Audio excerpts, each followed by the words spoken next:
Moments in History.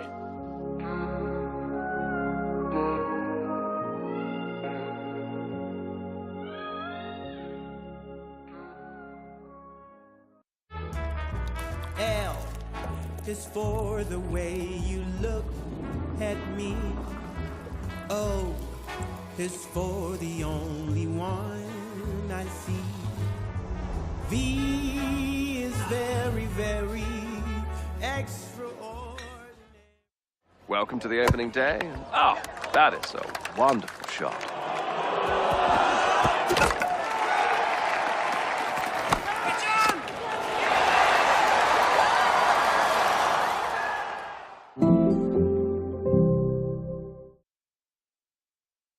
This is a call for hungry dreamers and hard-working self-believers. Success is down to more than just luck and talent. It's striving to be the best, breaking the boundaries and never giving up. Are you ready to become your best self? Are you ready to unlock your greatness? So what are you waiting for? This is Education Evolved. This is UA 92. When I was a kid, there was no professional women's cricket. I didn't even think that women could be professional sports people. Especially early on, it just didn't really seem like there was a career in it. To support myself around cricket, I had to work at the petrol garage. I was the only girl, so I stood out. I'd love for young girls to be able to dream about being an athlete and it to be achievable. Thanks to the Hilton funding my contract, it's allowed me to play the game that I love all day, every day. We're like an engine and we need to be fueled with the right gas. Without funding, we can't be visible. You can't be what you can't see. As a team, it feels like we're breaking boundaries. Thunder and Lancashire always want to put women's cricket at the forefront, and now I think that's really shining through. It's mad to think that without the Hilton funding, like, we wouldn't be playing cricket every day, training. Well, we could be, but we wouldn't have any money. We wouldn't, yeah, true.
Life can be extraordinary, unforgettable, amazing. Life is about the joy of being together. It's sharing every moment, indulging your passions, and making memories that stay with you forever.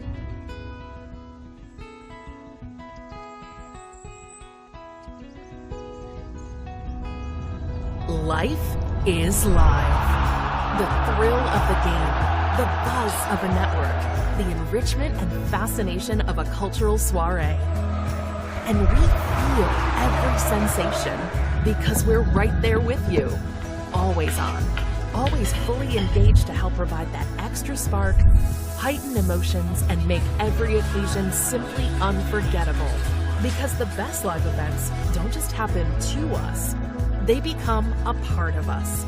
Forever associating your brand with life itself. Live can be extraordinary, and we're ready to help you make the most of every inspired, delicious moment. Welcome to Sodexo Live. You're saying, oh, you have to make finals day more to say let's just respect what we've done, how far we've come in this one. So yeah, you were talking about a few of the players longer in the tooth there, Stephen. I still think of Joe Denley as young Joe Denley. There we go. So you're absolutely talking my language there. The big news for Kent, I don't know if you've already covered this, but Daniel Bell-Drummond, who's had a knee injury which kept him out for some weeks and kept him out of the One Day Cup entirely. They have nursed him through this. I saw him doing some fielding routines. He was not allowed to go and play football with I was going to say the big boys there for a second, with the other lads. A big news for them, obviously, Daniel Bell-Drummond, all his experience and all the runs he scored, to have him in the side.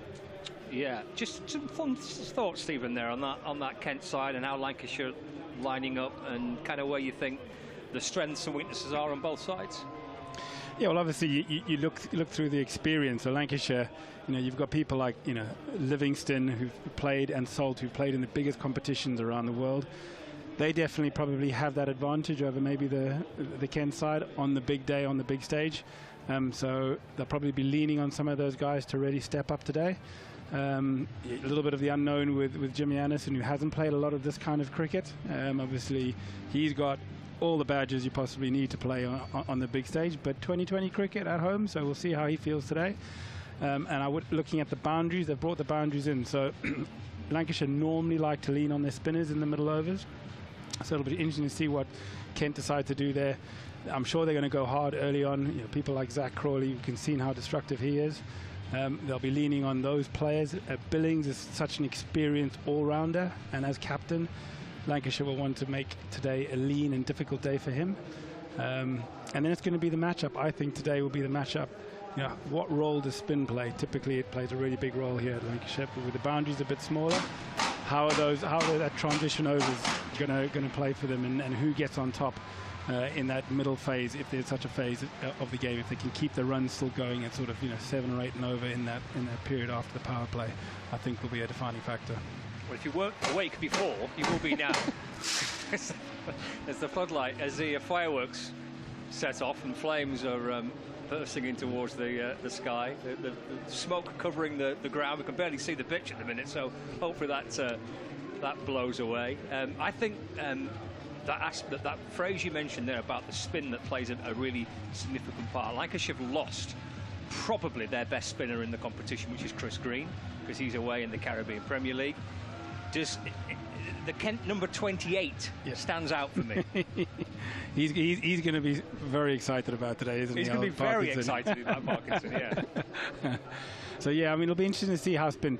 Typically Lancashire have always leaned on that. I think today they're going to maybe struggle with mixing that up, mixing the pace up in those middle overs. The power play is the power play. We know both sides are going to go hard. They're going to be looking for 60 plus runs in the first 6 overs. Especially looking at the lineup that they've got, they're both bat deep. They've got a lot of experience. They're not going to be afraid to go hard. Yeah, it'll be interesting to see how those change-up bowlers and importantly how the captains manage their bowlers in the field. Presuming it's going to be a nice pitch to bat on. Yeah, well, we'll see how this goes. It's going to be number 14 to number 14 to start with. If you've got your bingo numbers ready, it's Luke Wood against Tawanda Mayeye. All the experience, the guile, and the pace of Luke Wood against Tawanda Mayeye. Not exactly a breakout star in the 100 this season. Perhaps last year was his first real big campaign, but mighty important for Kent, and the 3rd highest run scorer in this tournament so far, I should say. He's looking around the field now. The 2 deep fielders, 2 outside the circle allowed in the first 6 overs, of course, in the power play. A deep backward point and slightly backward deep square leg as well. So we're about to get underway. Everybody's ready. The umpires are ready. Here comes Luke Wood. Listen to the atmosphere. Left arm over the wicket to Tawanda Mayeye. Drives it. Is he caught? He is. First ball of the quarter final. He holds out at mid-off. What a breakthrough for Luke Wood. It didn't come onto him, I think, as he was expecting, perhaps. Tawanda Mayeye, he's driven it to Liam Livingstone, who took his time to get his hands down to it, but never in doubt with a catch, just looping low. Livingstone takes the catch, and Luke Wood strikes very first ball of the quarter-final. Kent Spitfires, none for 1 against Lancashire. Yeah, couldn't be a better start for Lancashire there. Luke Wood's always going to run in and try and hit the wicket hard, and Mayeye just on the front foot, looking to be aggressive. Didn't look like he got all of it. Got a little bit of the splice of the bat, and just lobbed up a very simple catch for Livingstone at mid-off, and some very happy Lancashire faces. But lots of depth in the Kent batting lineup, so they won't be celebrating too much too quickly here. Straight back on it they'll need to be. Well, I ran through Tawanda Miye's batting stats. That's enough for him, isn't it? Luke Wood's got rid of it already. As a commentator, sometimes you think it's worth getting him out the way early, but there we are. What a breakthrough that is for Lancashire. Key batter for Kent as well, Stephen. Yeah, no, it's obviously, like you say, he's had a great season so far, so it'll be nice for Lancashire to see the back of him. But you do have Zach Crawley coming in now, and Lancashire will be wary about the damage that he can create. So still big moments in the game. Yeah, it'll be interesting to see how hard he goes from ball one. When he played in the opening part of the T20 blast, he took his time at number 3, if you like. I suppose in T20 terms that's about 3-4 balls, but he may not go from ball one here, and Kent don't need to after losing a wicket in the very first ball of the competition. Conference between umpire and captain. Is that Keaton Jennings just wandering over to talk to him at cover? So that the crowd are very excited about something or other. There's actually no cricket going on at the moment. Don't worry about it. We'll be getting underway very shortly. Have we gone to an ad break? Not on the BBC, obviously, but they are holding. Yeah, it was definitely out. And it's none for one. Crawley is in the centre now. Luke Wood bowls to him. Crawley drops it into the offside. Daniel Bell-Drummond is backing up, but they'll get no run for that as Ashton Turner comes sprinting in from the covers to field the ball. Dot ball, second up. Did look like Crawley perhaps had a little bit of a look at that one, Steve. Yeah, I mean, it makes sense after the first ball. You've seen your colleague splice it to mid-off. You might be just looking at the wicket going, was that the wicket? Was it just a miscue?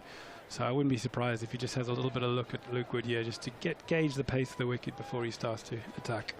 Wood then, left arm over the wicket, quick as well, to Crawley, carves that through the offside. Not sure he got all of that, but it's gone between cover and extra cover, and that'll be 4 runs with no protection forward of square on the offside. So looks like a quick outfield here. 4 runs then for Crawley. And the pitch itself, it's a little bit gluey at both ends, is that right? I mean, I know it's a used pitch here. They've been using the games for the originals in the 100. What do you make of the surface? Yeah, as a used wicket, it can sometimes stick in the wicket a little bit. We'll have to wait and see, but you can see Lancashire already think it possibly is. Keaton Jennings, the captain's come into almost like a catching cover. He's coming in really tight, expecting the ball to maybe just lob up to him there. So Wood over the wicket once more to Crawley. Rolls the wrists on this one. A lot of bottom hand out to deep square leg. It's fielded by Jack Blatherwick. And back into the wicketkeeper. They'll just take a single there. So 5 for 1. Kent Spitfires, if you're just joining us on BBC Lancashire, BBC Radio Kent or 5 Sports Extra. A wicket with the very first ball for Luke Wood, getting rid of the dangerous Tawanda Miye for a duck, chipping the ball low to mid-off. No mistake made by Liam Livingstone. So Daniel Bell-Drummond faces his first ball. Wood bowls him. That's steered nicely by Bell-Drummond through extra cover. That'll be 4 runs, just using the pace of Wood against him and guiding it through extra cover. Lovely shot, 4 runs. Yeah, no, lovely shot off the back foot there. Just waited for the ball. Just timed it through extra cover off the back foot. And you can see the speed of the outfield, but also, you know, that brought the outfield in. So that normally would have been cut off, maybe been 2 or 3 runs. The fielder, actually, Livingstone, gave up halfway to the boundary there, recognising that the timing and the smaller boundaries meant that was 4. Yeah, we did say that Daniel Bell-Drummond, wrapped in cotton wool, injured, knee injury for a few weeks before coming into this one. Real test for him. Wood bowling to him, defends it back up the pitch more or less. I think he's trying to get on the front foot there, Stephen, but couldn't. Dot ball to end the over. Applause from Lancashire supporters certainly for that wicket with the first ball of the left arm quicks. First over, 9 for 1. An eventful first 6 balls. Yes, no, a good first over for both sides really. Kent getting the board ticking along there. 9 off it without really taking too many risks. Some lovely timing there from both Drummond and Crawley. So we'll see what Jimmy Anderson can do from the other end now. It's amazing how many times Luke Wood gets a wicket with the first ball of the match, isn't it? I mean, for both Lancashire and for England, he's done it at least 2 times this summer, if not 3 times. First ball of the match gets a wicket. He's done it for England, and he's definitely done it for Lancashire in the Blast, in the group stage. Yeah, I mean, well, he's an aggressive bowler. He is a wicket-taking bowler. He's skiddy, and he can mess up your timing as a batsman. And I think it's maybe he benefits from the fact that batsmen don't really have a look anymore. From don't play a forward defensive exactly. Anymore. That's out the window now. From ball one, they're looking to be aggressive. So the chances of getting a wicket definitely go up. So here's Jimmy Anderson, though. And Zach Crawley's on strike. Anderson in and bowls. Crawley plays a little forward defensive there. Pushed away cautiously, carefully off the front foot to cover. Here's my test match opener. That's what I like to see. Forward defensive shot. Yeah. Take a picture. Get that forward defensive nice and early. That's the one he'll play. Yeah. That's the one-sighter for Crawley. It is a pretty fearsome looking batting lineup that Kent have got. Joy for Lancashire with the first ball of the match, with that wicket for Wood, dismissing Mayeye, caught by Livingstone at mid-off, but they do keep coming at you. 9 for 1. Anderson balls again to Crawley. It's turned into the onside this time, and there's no addition to the score. Wells fields at mid-wicket. The Anderson return to T20, well, to cricket, but in particular to this shorter format of cricket this season has been absolutely fascinating to watch. Yeah, I mean, it's been brilliant to see, from myself, obviously, knowing Jimmy, see him getting into the one-day game again, because he hasn't played much for quite a few years. In from the Brian State, and then over the wicket to Crawley, but down the leg side, signalled a wide by the umpire, taken by Phil Salt, who keeps wicket for Lancashire today. It's really a different skill set that he's used to. The white ball and the red ball behave very differently. I'm sure he's a dedicated guy. He's got fantastic skills. He will have spent quite a lot of time in the nets, working on his change-ups, and he's got all the experience. It's just it's a different skill set. Anderson sets off again. 10 for 1, Kent. In and balls to Crawley. Tries to whip it away towards the leg side. A big, thick inside edge back onto his pad. Ball deflects away into the offside, and Keaton Jennings comes up from cover to field. No run, so the wide, and in between that, 3 dot balls for Jimmy Anderson. Yeah, it looks like he's getting a little bit of movement there as well. Jimmy just got that one to dip into Crawley off the seam there, which surprised him, wrapped him on the pad. So yeah, if he's getting the ball to talk a little bit, that'll definitely make Crawley and Drummond think a little bit about their options. You can really see it's prompted a change in the field from Anderson here, pushing both men out on the leg side.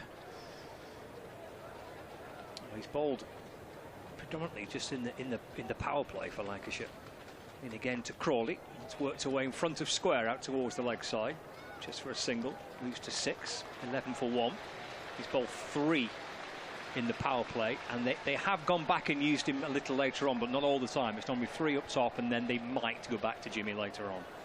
Yeah, it kind of makes sense going back to that. It's a different skill set to be able to to effectively bowl those change-up deliveries with a softer ball.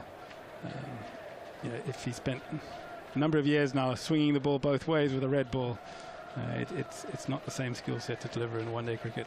Daniel Bell-Drummond's on strike, facing Anderson for the first time. That's deflected off his hip, down towards fine leg, and 4 runs for Bell-Drummond. Just to the right of Ashton Turner, inside the circle at short, fine leg. Nice boundary for Kent, a welcome boundary, 15 for 1. Yeah, Jimmy he has been getting the ball just to dip into the right-hander here. Got his line slightly wrong there, an easy shot off the hip for Drummond. Just had to get a little bit of bat on it, and it was going to be 4 all day long. It's interesting here that he was struggling for fitness, and Matt spotted it in the warm-up, that he wasn't really involved in too much of the preparations. As he defends to the onside this time and sneaks through for a quick single. Just tucked away off his pads to mid-wicket. Bell-Drummond gets 1, keeps the strike as well. 16 for 1, 2 overs gone. Kent batting first. Bell-Drummond on 9 and Crawley on 6. But it shows you the significance, the importance of Daniel Bell-Drummond for this Kent side, when basically given every single chance to be fit and available. Absolutely, and also the importance of this day. When you get to knockout cricket like this and these big days, the experience of someone like a Drummond, he brings to the change room, but also importantly out into the middle in the clutch moments. Even if his body's not 100%, especially batting, he can add a huge amount of value to the team in these moments. And faces Luke Wood now. steaming in from pavilion end, turned off his pads, one bounce to the fielder at Tom Aspinall, that is, just at fine leg inside the circle, so no run there. Trying to whip it past him, likes to play behind the wicket as well as punch shots, and a flashing pull he has as well with no foot movement. Fantastic shots he can play. Luke Wood will be looking to pin him down. Fascinated by what Scott was saying about James Anderson bowling most in the power play, because he's one of the most economical bowlers in this T20 Blast this season. Certainly for Lancashire he is, so shows what he can do. This one's run down, here we are, to third inside the circle, straight at James Anderson himself. I was thinking about the match-up with him and Zach Crawley, who his strike rate in the 4 games he played was 170 odd and an average of 70. So the match-up between those two in the power plays is quite something. Yeah, it's going to be really interesting, especially this period now as we get into overs, 4, 5 and 6. The last half of this power play is going to be very exciting with this batting lineup and these bowlers. So Luke Wood then to Daniel Bell-Drummond, 2 dot balls to start. Bell-Drummond chops it into the ground in the offside, thinks about a run, just half a thought. I don't think Zach Crawley was very keen on running to the danger end, as he saw Ashton Turner and Keaton Jennings taking the ball, running in, just sharp fielding in the offside. Yeah, you can see the Lancashire fielders are really trying to squeeze them. It looks like that the batsmen aren't quite timing the ball, whether the ball's sticking in the wicket a little bit. Sometimes the hard ball, like you say, on a used wicket here at Old Trafford can stick a little bit. And while they're searching for their rhythm and their timing, the fielders are really trying to put them under pressure. Here's Wood once again, shock of blonde hair, bowls from the far end as we look at it, and this is a pull away from Daniel Bell-Drummond, and that'll be 6 runs. That's the shot I'm talking about, dispatched hip high as it comes to him, just a little bit short, getting some lift from Luke Wood. He's dragged it from outside the off stump or on off stump over backward square for 6 runs unerringly, maximum the first one of the game so far, and they move on to 22 for 1, the Spitfires. It's a lovely shot from Drummond, good strong base, and he knows Wood's going to try and hit the wicket hard, and that just got his length slightly wrong, only a margin wrong. It's still nice and straight, but Drummond was quick onto that, and a sort of a front foot pull shot. Wonderful. He's on to 15 from 8 balls. Crawley has 6 from 7 as Wood bowls now to Bell-Drummond, drops it into the offside. Again, he loves that shot, but Keaton Jennings, they've done their analysis, I think it's fair to say, on Kent. They'll know they'll run quickly between the wickets. Perhaps Daniel Bell-Drummond not as quickly as he was a couple of months ago, but Jennings once again right on it in the offside. Yeah, definitely. They'll be trying to make the batsmen feel like they can't rotate the strike, so their only option is to hit a boundary at 4 or a 6 and hopefully get a mistake from them there, but they're definitely struggling to rotate the strike at the moment, the Kent batsmen. Boundary fielders still at deep square and deep backward point as Wood bowls to Bell-Drummond. Doesn't get all of that by any means, a bit toe-endy as he tries to drive it through the onside, hits the fielder at mid-wicket, and that'll be the end of the over. 22 for 1, so just the 6 off it, and it was just the 6. An attractive stroke it was, but otherwise Luke Wood absolutely on the money. And that was exactly what Lancashire want to see. It's 6-4 or an opportunity to get a wicket there. Drummond could see was frustrated, tried to overhit that, tried to hit him back over his head, wasn't quite there. Big thick inside edge, but as a Lancashire bowler, that's what you want. You want to see the batsman trying something different. So we're halfway through the power play. What a fascinating 3 overs. I'm not sure who's got advantage at the minute. It's very equal at the moment, that's for sure. Yeah, especially with these 2 batsmen still there. Bell-Drummond on 15, Crawley on 6. Anderson in to Crawley. It'll work its way down towards fine leg. You want to come back for 2, Crawley, off the inner half of the bat, just trying to punch the ball away. Disappears down to fine leg for a couple. He moves on to 8, 24 for 1. Shows the benefit of knowing your field. Crawley knew that was to the right hand of the fielder who's going to throw it in Hartley with his left hand. So even though he had it in his hand, he had to run around it, and Crawley was well aware that. So it shows the experience, knowing your fielders, who they are, and he took the arm on. Over number 2 for Anderson. Comes over the wicket to Crawley. That's driven down the ground. 1 bounce and 4 for Crawley to the right of mid-off. Easy pickings, really, for the Kent opening batter. Lovely shot for 4. He moves on to 12, 28 for 1. You could almost see Jimmy say, oh no, as he let that ball go, because that's exactly where Crawley wants it. It was nice and full, and Crawley doesn't need a second invitation, and there's far fewer batsmen in the world who can hit the ball off the front foot like Crawley can, so Jimmy won't be trying to repeat that. easy as you like, down the ground by Crawley for 4. Anderson back in, bowls again, turned out towards the leg side, and through for a single. Score moves on to 29 for 1. The group campaign, Matt, so it was a real dogfight, wasn't it, to qualify? Goodness me, yeah. I mean, they didn't win 2 games in a row until the last 2 of the group, so it really was. They needed to beat Middlesex and Essex to have any chance of going through. Other results did go their way, so it was a real scrape. Having said that, I mean, Lancashire won the North Group with 9 wins. Kent did win 7, so it's not, you know, it's not a mile off in that respect. But yeah, it was a real scrape. They kept us on our toes right until the last game. 2 wins from 2 to book a quarter-final tie. That's hammered away by Bell Drummond, short and wide by Jimmy Anderson, and Bell Drummond will smash it out towards the boundary below the party stand for 4. Yeah, no, lovely shot from Drummond there. You can see him putting Jimmy under pressure. He's come down the track, but also given himself room.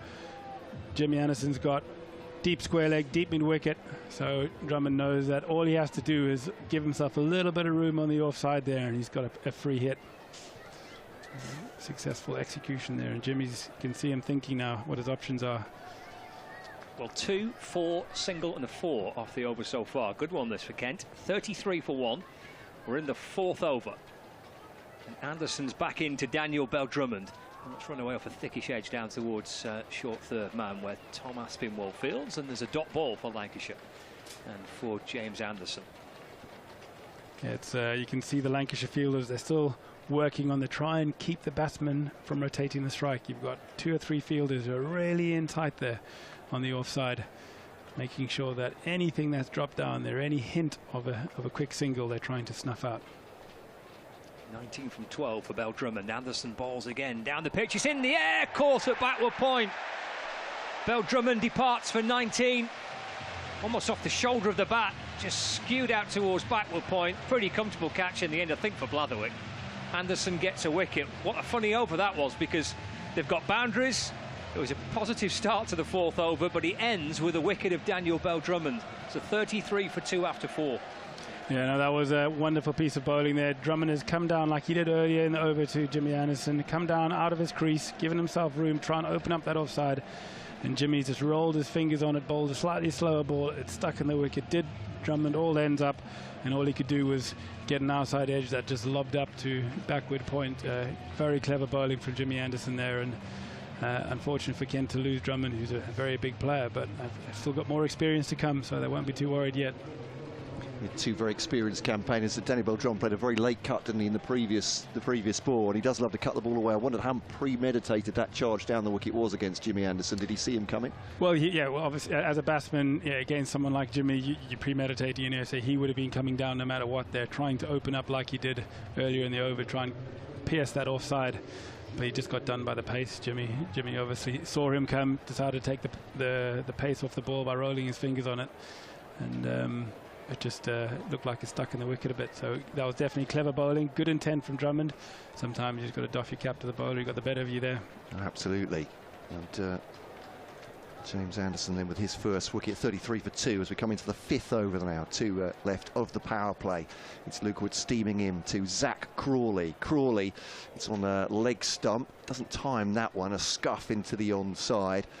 It's Aspinall, is it coming in from? Sorry, it's Blatherwick coming in from the leg side just to pick the ball up there. I wondered how much the strike weight was playing on Danny Bell Drummond's mind as well, with the sort of progress they've made now. I know Sam Billings is a very aggressive as a captain. He said to us during this series, I told the guys, I want a 15 ball 30. I'm not interested in a 30 ball 40. It's not about how many runs you score. Sometimes it's how quick you score in T20.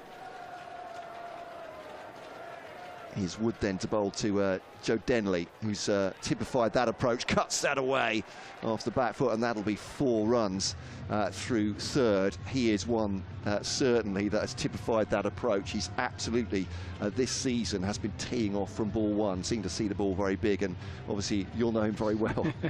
Yeah, fortunate to play with Joe and against him for a few years, so it's been pleasing to see him have another good season. He's a lovely player, and Lancashire will be wary of him there.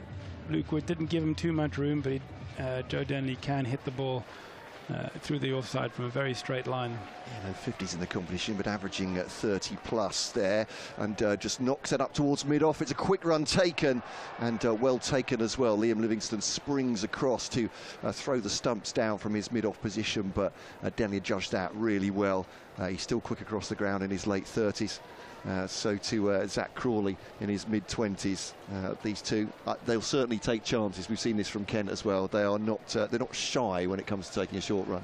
No, and they're going to have to be. It looks like they've struggled with their timing on this wicket, and I guess this is where the experience really plays a part. You know, right now those guys out there should know in their heads roughly what a good score should be. They don't know how the wicket's going to play as the ball gets older, but that's part of your job. Wood then bowling to Crawley right now. And this one's just tucked away back on the square. Blatherwick fields again. He just turns the wrist over it to square leg. Does Zach Crawley off a good length ball again from Luke Wood, who has 1 for 22 so far off his 2.4. It's not bad going in the power play, those figures for the bowler.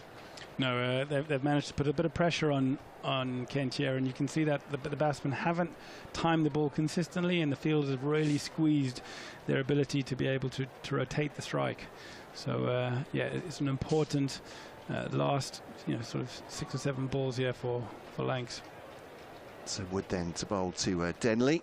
Denley tucks that one behind square. That's expertly guided. That'll go for 4, I think. Blatherwick made a real great attempt running round from square leg, but going through long leg more or less that shot.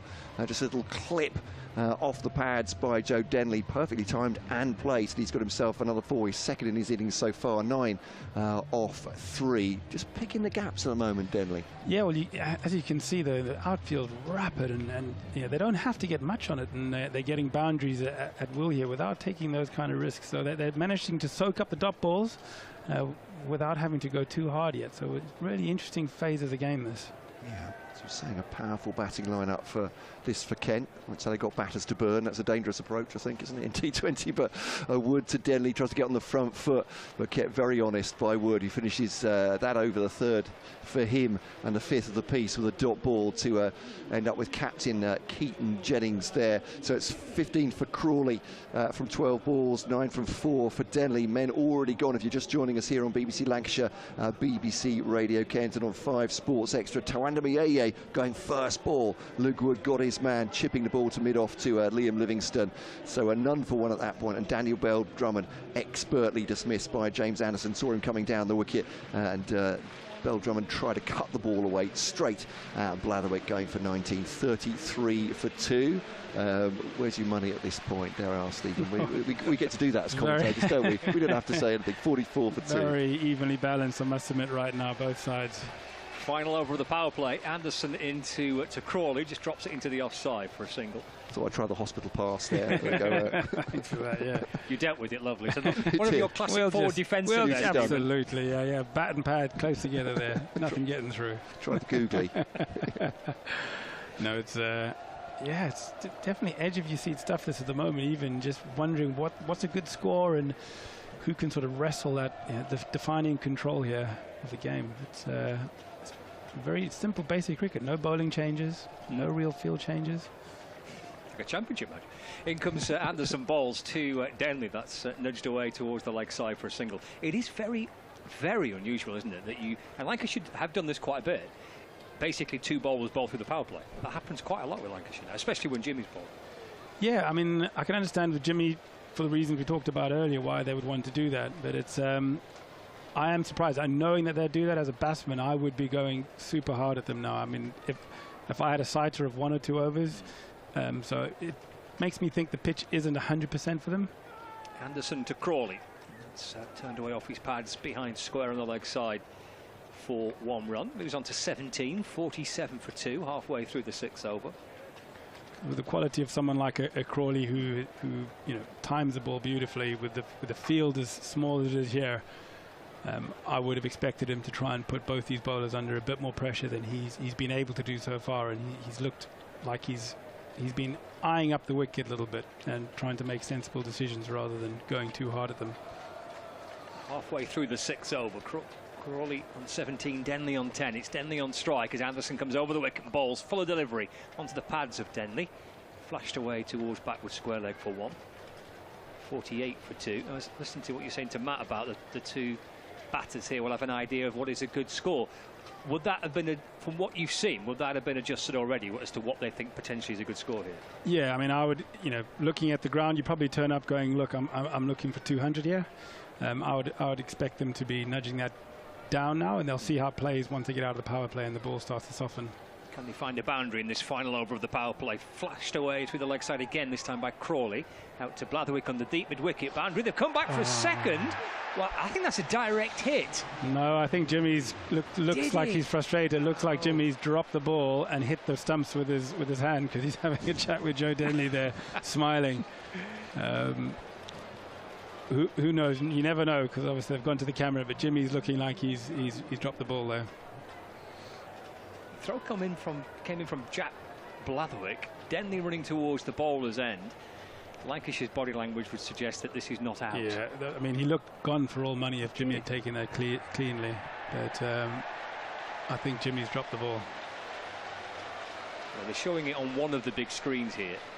We don't have access to a replay, unfortunately, so we can't quite see it. But it all looks fine, doesn't it? Neither batter nor the Lancashire fielders are too concerned. So he's kind of, I can just about see it. He's kind of, I think maybe Anderson's right hand has just flicked the stumps. So he's tried to catch it, but he's tried to catch it one-handed with the right hand, almost like he thought it was going to be a direct hit, and then at the last minute decided to try and catch it. And when he tried to catch it with his right hand, he's dropped the ball, and then the ball hit his hand. His hands then hit the stumps, but he wasn't holding the ball, so it's not out. Denley's safe. But he was a good few yards short of the crease there, Denley.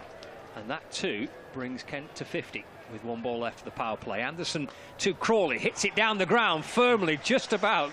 Denley at the non-striker's end gets out of the way of that. That was heading quickly back towards Denley off Crawley's bat, and it is a boundary 4 to end the power play. Felt that Kent needed that boundary in that 6 over there. 54 for 2, 6 overs gone. Crawley 23, Denley on 11. Yeah, I definitely think those last 2 balls just tipped it back into probably an even space. I think Lancashire were probably winning that if they could have kept that down to sort of 50 for 2. But those last 2 balls there have pushed it back into probably an even Stevens game there. But, I definitely wouldn't be backing up quite as far as Joe Denley would with Zach Crawley at the other end on the front foot. He might be questioning how far he's going to come down next time. It's more than one use for a batting helmet, obviously, from Joe Denley's point of view. Because the ball's not coming onto the bat particularly well, does that emphasise sort of largely the effect that the pace off might have for the bowlers? I would definitely expect the bowlers now to look at sort of different cutters and stuff as the ball starts to soften. It's Blatherwick to bowl for the pavilion end now to Denley. This is lifted up in the air. It's over the head of Livingstone, I think. How far has it gone? It's gone for 6. Over the rope, long off. And a little bit quieter when Kent are hitting a boundary, understandably, at Old Trafford against Lancashire. But really just held the pose there, checked back over the bowler's head for 6 runs. Yeah, it was a wonderful shot on the front foot, check drive. He got every piece of that. That went miles. He got a lot of distance and height on that. And it looks like Joe Denley is going to try and put Blatherwick under a bit of pressure after the first 6. Yeah, so 6 off the first ball, then outside the power play. Blatherwick bowls. Ooh, this is chipped up. Maybe a little bit of a leading edge from Joe Denley. Could have gone anywhere. Ends up at cover, and they take a single. Denley surprised a little bit by the bounce late there. It looked like the ball sort of stuck in the wicket. You can see him sort of talking to Crawley there now. He's giving him the hand signal that a lot of batsmen like to say, look, it's just not coming on. He was definitely through the shot early, trying to play a strong shot down the ground, and had to check it, but it just managed to lob up into a gap. Yeah, you saw the hand gesture there, didn't he? Trying to tell his batting partner. Driven by Crawley down the ground. That is hit very hard indeed. Low trajectory, and he's driven through that from Blatherwick and taken 4 through a narrow long on. That's a very, very imperious strike from Zach Crawley, one we know he can hit, and Blatherwick under pressure after the first 3 balls. Yeah, Blatherwick's going to have to think here. Crawley's so strong off the front foot. He wants him to play on the front foot if the ball's sticking in the wicket a little bit, but it's a fine margin against someone who can hit the ball as smoothly as Crawley can. 10 off the first 3, then the second one was a bit of a jack in the box though. Crawley goes down as he top edged that. over his head, and umpire says yes. I thought there was a deflection. He's gone to try and slog sweep it. It's a shortish ball. Has it come off the glove? Just a little loop into the wicket-keeper's gloves, and an appeal and out, and they had the wicket. So Blatherwick may have been under pressure, but Crawley is on his way to the dugouts. 27 then from 18 balls. It's now 65 for 3 Kent Spitfires, and a breakthrough, an important one of this first 3, it felt like. Yeah, that was a really interesting decision there by Crawley, because he'd been looking pretty much exclusively to play straight back down the ground, and he premeditated that. He decided he was going to go and either sweep or probably ramp it if it was going full again, and ended up in a sweep position trying to play a ball that was around about head high, and looked like it just got the top of his glove or the bat and just lobbed to full salt behind the stumps. And he was quite cheeky, sort of stood there, clearly knew that he'd hit it, and was almost surprised the umpire hadn't given him out. He said, "I'll stand you for a little bit and see what happens." And then umpire nodded at him and said, "You can walk." He was like, "Okay, fine." I have to say, as a layman, my first instinct was that he was out, but yeah, I was giving the benefit of the doubt when he wasn't moving, certainly. Well, yeah, I mean, it looked like it lobbed, it sort of, it changed course. So you can sort of see that it changed, yeah, it was glove. So it was almost through the shot. That's well, shoulder height, and it just lobbed up, and I thought maybe it caught his shoulder, but he just stood there. 65 for 3 then, as captain Sam Billings comes in. Blatherwick now bowls to Billings, drops into the offside, and they will go quickly there. Blatherwick's a great attempt there. He's run almost the full length of the pitch on the ground. He's trying to underarm it, actually coming out the back of the right hand to run Joe Denley out, coming to the danger end. But they do scramble through for the one. You were talking about when you're not timing the ball particularly well, you have to take the singles where you can, but they are pushing the envelope, I think it's fair to say. Well, yeah, they're having to, because Lancashire are being really aggressive here. There's, their fielders in the ring are a good, they're only sort of 10, 15 yards from the bat by the time they've walked in. They're really, really tight, making it uncomfortable for the Kent batsmen. So Denley facing Blatherwick now. 66 for 3. That's cut away again by Joe Denley. That's the shot he opened his innings with. He's replicated it through third for 4 runs. The Kent batter. End of an eventful, a very eventful 7 overs. I feel like we're saying that every over, more or less. It's been exciting so far. The Spitfires 70 for 3. Yeah, well, I think the combination of the wicket and the outfield here is definitely creating sort of like almost like a dot ball 4 or 6 sort of mentality to everybody. Singles, like you say, they're being put under pressure by the Lancashire fielders, and Lancashire really look like they're trying to make the batsman try and hit a 4 or a 6 and hope that the wicket just does something for them, and that's where they're getting their wickets at the moment.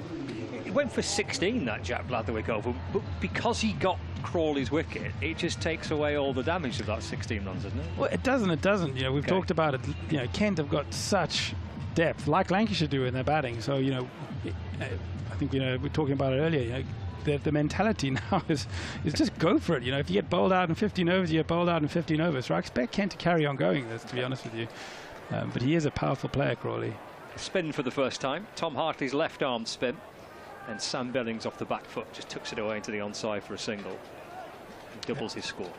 That's definitely something I think that's changed since I've retired. You look at the depth of these squads now. When we played, you still had the feeling you could get into a tail, so to speak. Nowadays, these batting lineups are so strong that, as a fielding side, you're under the pump the whole time. You have to bowl them out, or that they're going to come at you for the entire innings.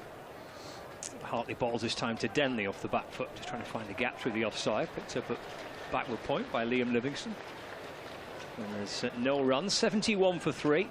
So starting the 8th over of this T20 quarter-final live from Old Trafford.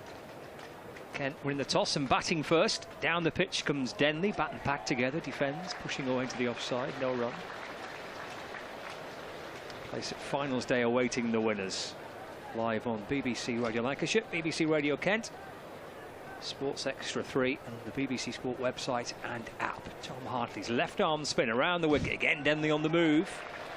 And again, Hartley saw him coming. And readjusts and forced to defend into the offside. No run. Game of cat and mouse going on here, definitely, isn't it? Good from Denley. Trying to put some pressure on Hartley. Good from Hartley, responding to Denley's aggressions. The back foot trying to whip it away into the onside, just runs off his pad, trickles down the pitch, no run. Good over this from Hartley so Hartley far. knows, yeah. Denley's eyeing up that deep extra cover. It's a lovely shot of his, but he's trying to fire it in, tighten his hands up. One ball left of the over. Denley again coming forward, and again Hartley saw him. Excellent from Hartley. Denley trying to do all he could there to put Hartley off and to try and make a way to try and score and find a boundary. Brilliant from the left-arm spinner. Yeah. 8 overs gone, 71 for 3. Lovely to watch that. That's great cricket there. Brilliant bowling from Hartley. Good intent from Denley, and the result is no runs, no wickets, but really entertaining to watch. You could see what Denley wanted. He wanted to try and open up that offside. Hartley knew that. He knew his margin for error was tiny, so he had to change his line, had to change his length. Denley was sometimes coming straight, sometimes giving himself room. Yeah, great to watch. How difficult as a batter is it to rein in that naturally? You could almost see Joe Denley itching to drive down the ground, but holding back a number of times. Well, I think as a young batsman, what you'll often find is you'll just play a big shot. You know, what you saw from Denley was the experience. He wasn't quite there, and he was able to control himself and just knock it and say, fine, okay, right, great over, you saw me coming. So, yeah, good batting, good bowling. It's going to be Livingstone to bowl now. This is a slog sweep from Billings. He'll be out. He will be caught on the leg side boundary. It's Luke Wells with the pouch there, and Sam Billings, who, to be honest, hasn't had the greatest series for Kent, but has captained them through to this quarter-final, has holed out, going for a slog sweep, a characteristic shot of his, but hasn't got all of it. Top edges it up towards deep square leg. It's taken well by Luke Wells. Liam Livingstone strikes with his first ball, 71 for 4. I think it's fair to say Lancashire must feel they're on top now, Steve. Well, yeah, and you could see from the reaction, Livingstone there, jumping up, pumping the air there. That's a big wicket. I know Billings might not have had the best series, but he is the captain, and there's always something about getting the opposition captain out, and especially in a period of the game like this where you want to try and put them under pressure. So that was a huge wicket, probably one of the biggest wickets for Lancashire now. They'll feel like they're on top, and they will try and squeeze this Kent side now into a low score if they can. You've talked about the depth of the Kent batting line-up. Jack leaning, Joey Everson will come in next with Jack leaning after him, but then it is the last 4. Grant Stewart, we know, can hit big, but I guess to a point now, psychologically, Kent will have to think about building a little bit through these middle overs.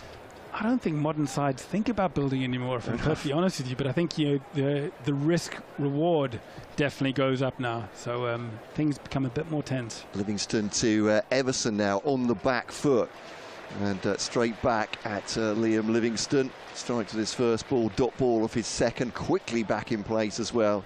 Looking to rush the batters through this over. Driven gently by Everson up to mid-on, and they'll take a single.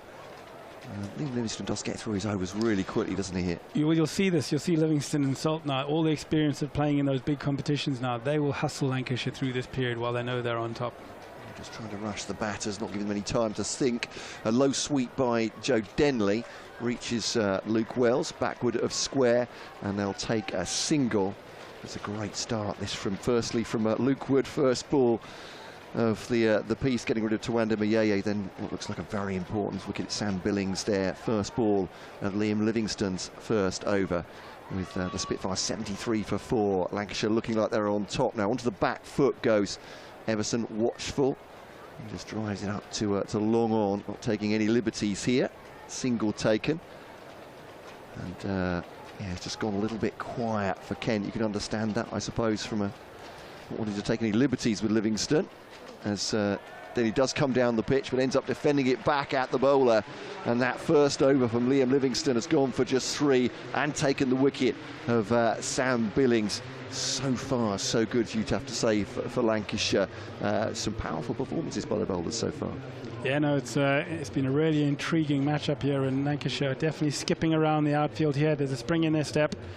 I think that last wicket there is definitely giving them a little bit of an edge on here. And it's an interesting phase now with Hartley coming on. They'll try and spin through these overs, literally, in both type of bowler, but also in the pace. And yeah, if they can get through sort of 4 or 5 overs here before Kent can sort of regroup, that can buy you, 20 runs at the back end in terms of what you have to chase. Well, just 4 runs scored by Kent in the last 12 balls, including the 1 wicket as well. So they've really put the squeeze on here, Lancashire, with these spinners. That's dragged away into the onside by Joey Everson for a single. So 75 for 4. This was a brilliant little contest before, Hartley to Denley. It was fascinating to watch in the last over.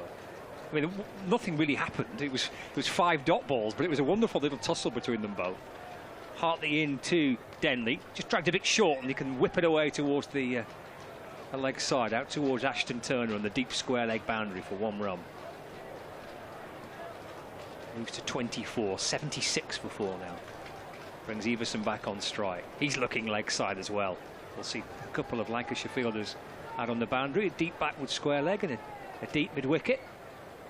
Off the back foot, they'll just tap it away through mid-on for a single. Moves on to 4, Joey Everson. Kent to 77 for 4, halfway through the 10th. And it is interesting looking at both the Kent batsmen. They're not really thinking about taking on that leg side boundary, even though it's short. And I think the wind might be playing in their minds here. In comes Hartley from around the wicket and bowls. This is Denley off the back foot, aiming leg side and finding a welcome boundary. First for a wee while for Kent. Able to find the gap out towards the leg side for 4. Yeah, that's the first sort of bad ball Hartley's bowled, I would say, in his spell so far. He just dragged that down, just sat up. That was almost a free hit there for Denley. Comes Hartley bowls again, looking to sweep this time. Denley it's all tangled up as the ball ricochets up past his front pad and up in towards his body. Hartley has it again, ready to complete his second over, the 10th of the innings. Throws one out wide, hammered up and over mid-off, down towards Wells. Hartley takes the wicket, Wells takes the catch, and Denley departs for 28. And Kent lose their 5th wicket, and you sensed that pressure was developing. 81 for 5 after 10. Yeah, that looked almost like a brain fade there from Denley, because there was a nothing shot. You know, he'd shown intent the previous over, trying to come down with his feet to hit that extra cover region. That time Hartley had fired the previous ball into his legs, slower ball, tossed it up, and Denley almost got suckered into playing a shot that I don't think he really wanted to. Tried to almost half-heartedly hit it over mid-off, mid-on, extra cover area, and it was a very simple catch. I don't think he would have got anything for it anyway. It was almost like a half-half shot for Denley. He looked very disappointed, punching his bat after he'd hit that shot. Is that just because of a sense of maybe, I know they got the boundary in that over, but a sense that pressure was developing? I've got to try and find a way to hit out here. Definitely. I think Kent are trying to play at a pace that the pitch and Lancashire are not allowing them to play at. So this is where the experience comes in. You know, how do I get to a score that I can do the same to Lancashire? Livingstone continues for his second over from the pavilion end, bowling 2. Everson just squirts away backward of square on the offside, and there is no run. And yeah, they're under the cosh here now, aren't they? I guess for Everson and Lean, there's big responsibility for them now to take it probably deep. As Livingstone bowls so quickly, Stephen Moore doesn't have a chance for an answer. Livingstone's going to try and get through this. Yeah, I mean, it's driven up to long on for a single. This is how you sort of adapt to the game. You know, you might start thinking this is a 200, wicket, and then as you go through it, you think actually, depending on how the wicket's playing, Kent are probably looking at, if we can get to 160, we can try and do the same and squeeze Lancashire if things go our way. But you need to get to 160 now, and so and that might be their target. Whereas I think actually probably a 180 is probably a good score. Yeah. As Livingstone bowls to Leaning, gently just guides that into the offside for a single. I suppose the mental gymnastics now from the batters is they'll know these two will know they're the last recognised batters for Kent.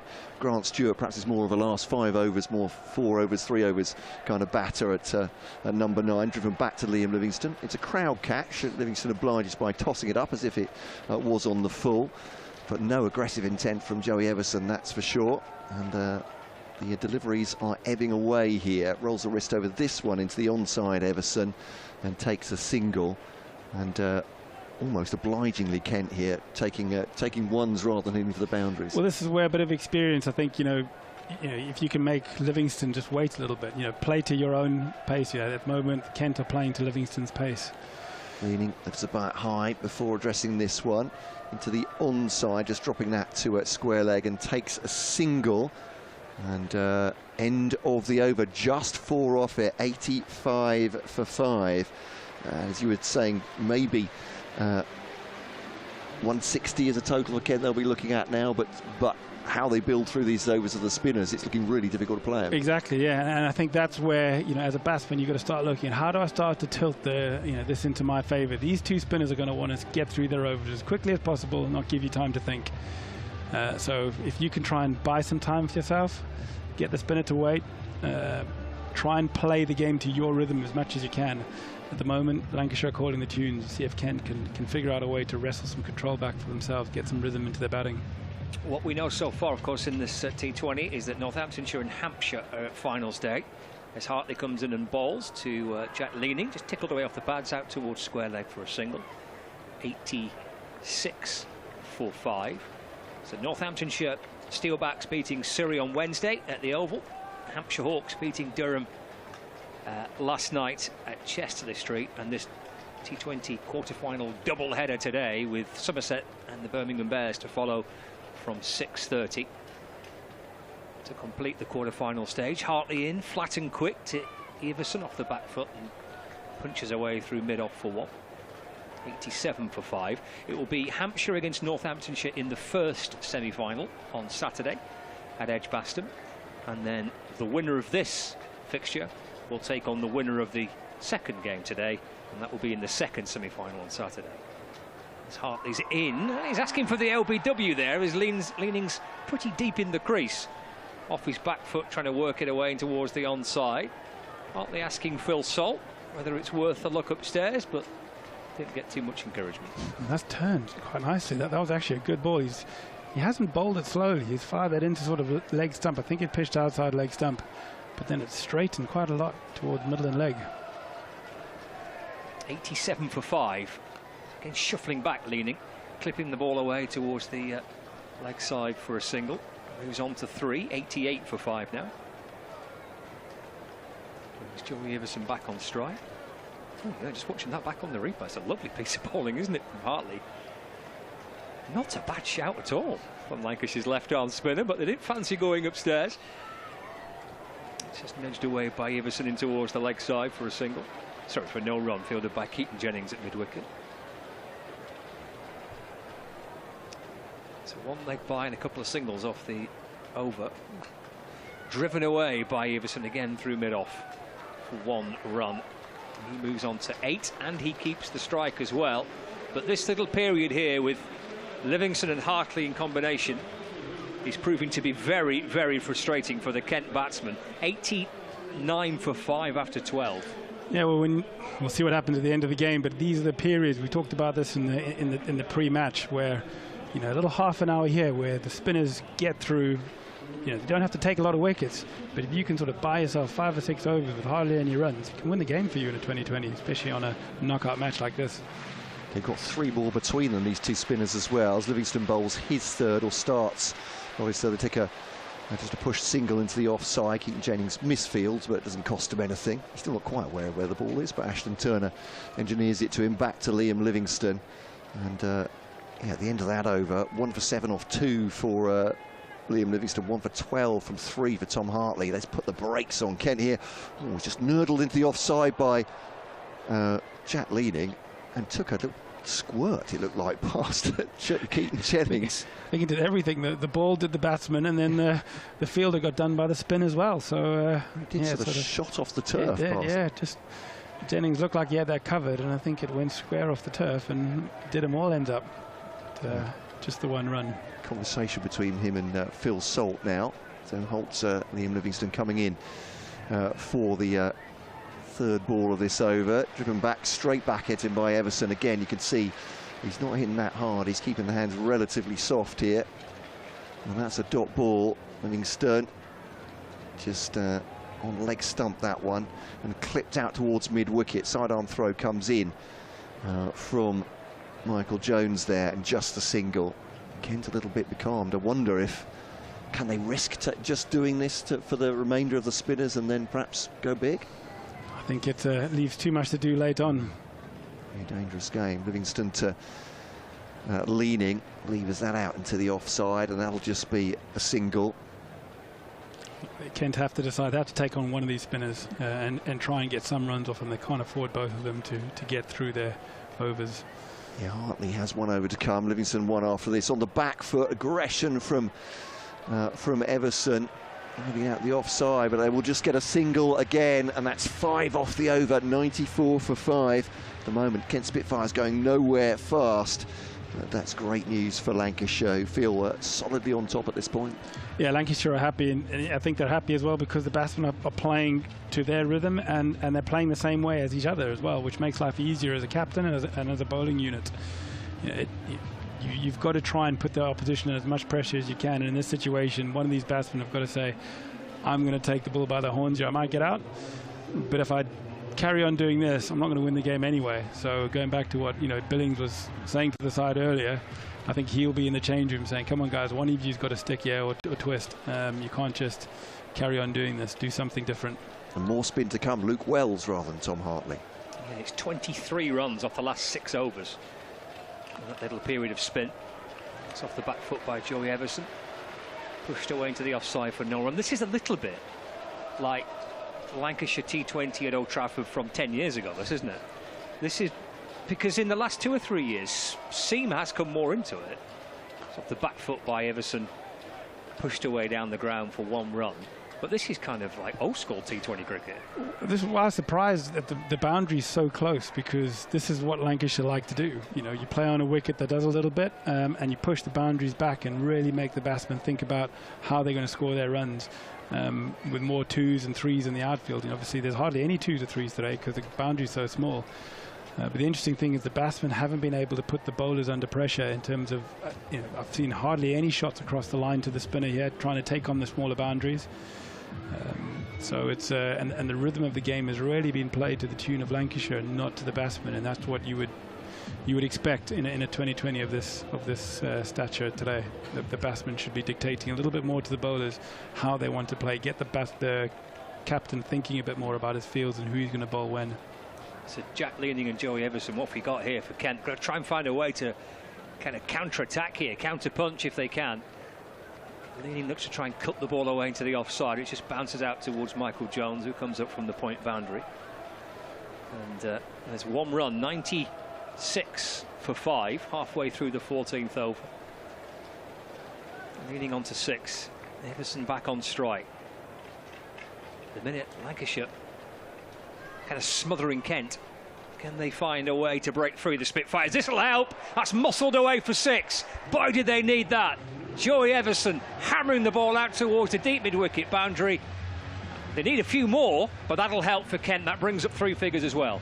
That'll help, but I mean, he's cleared the boundary by about 20 metres there, 30 metres. It just shows how much room for error there is for these batsmen. And that was the first real cross-shot intent I've seen him come down and put the spinner under pressure, and that's prompted Phil Salt to run down to Wells here.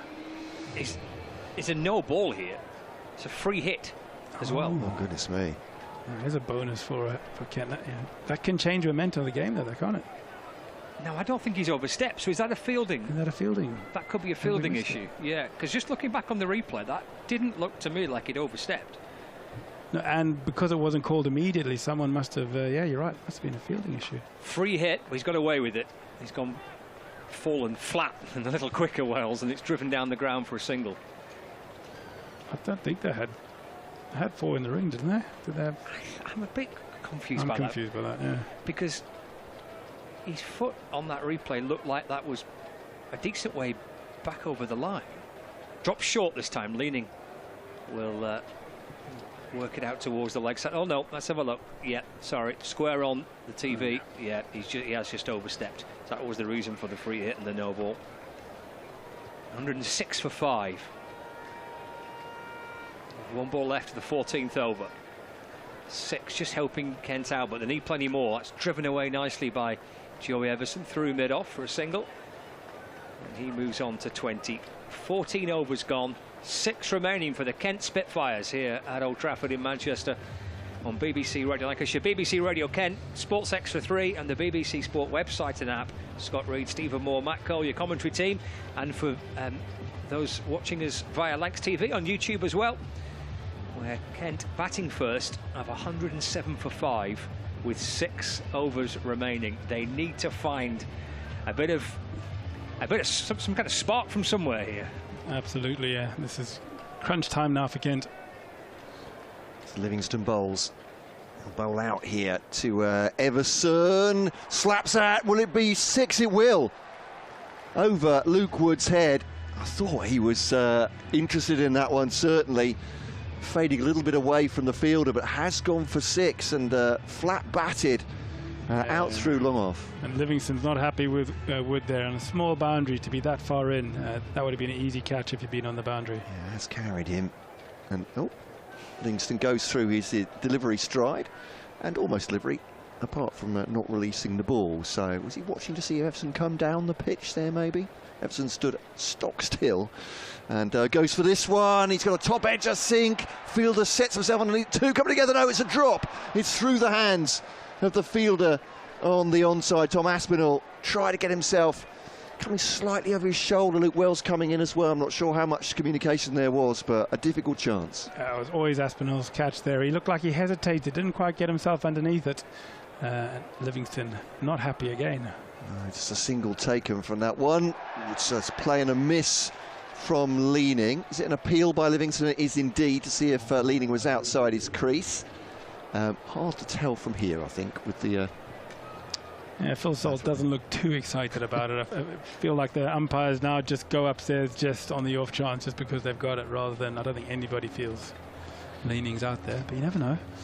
Another very eventful over so far, just 3 balls of it. Just noting that the previous over was the first time Kent had gone 10 or more in an over since over number 7. There'd been a wasteland for them and wickets taken by the spinners, and to accelerate towards 160 they'll need to go at an average of 10 and over for these last 6. Yeah, they can't, like we're saying, someone has to decide to go here.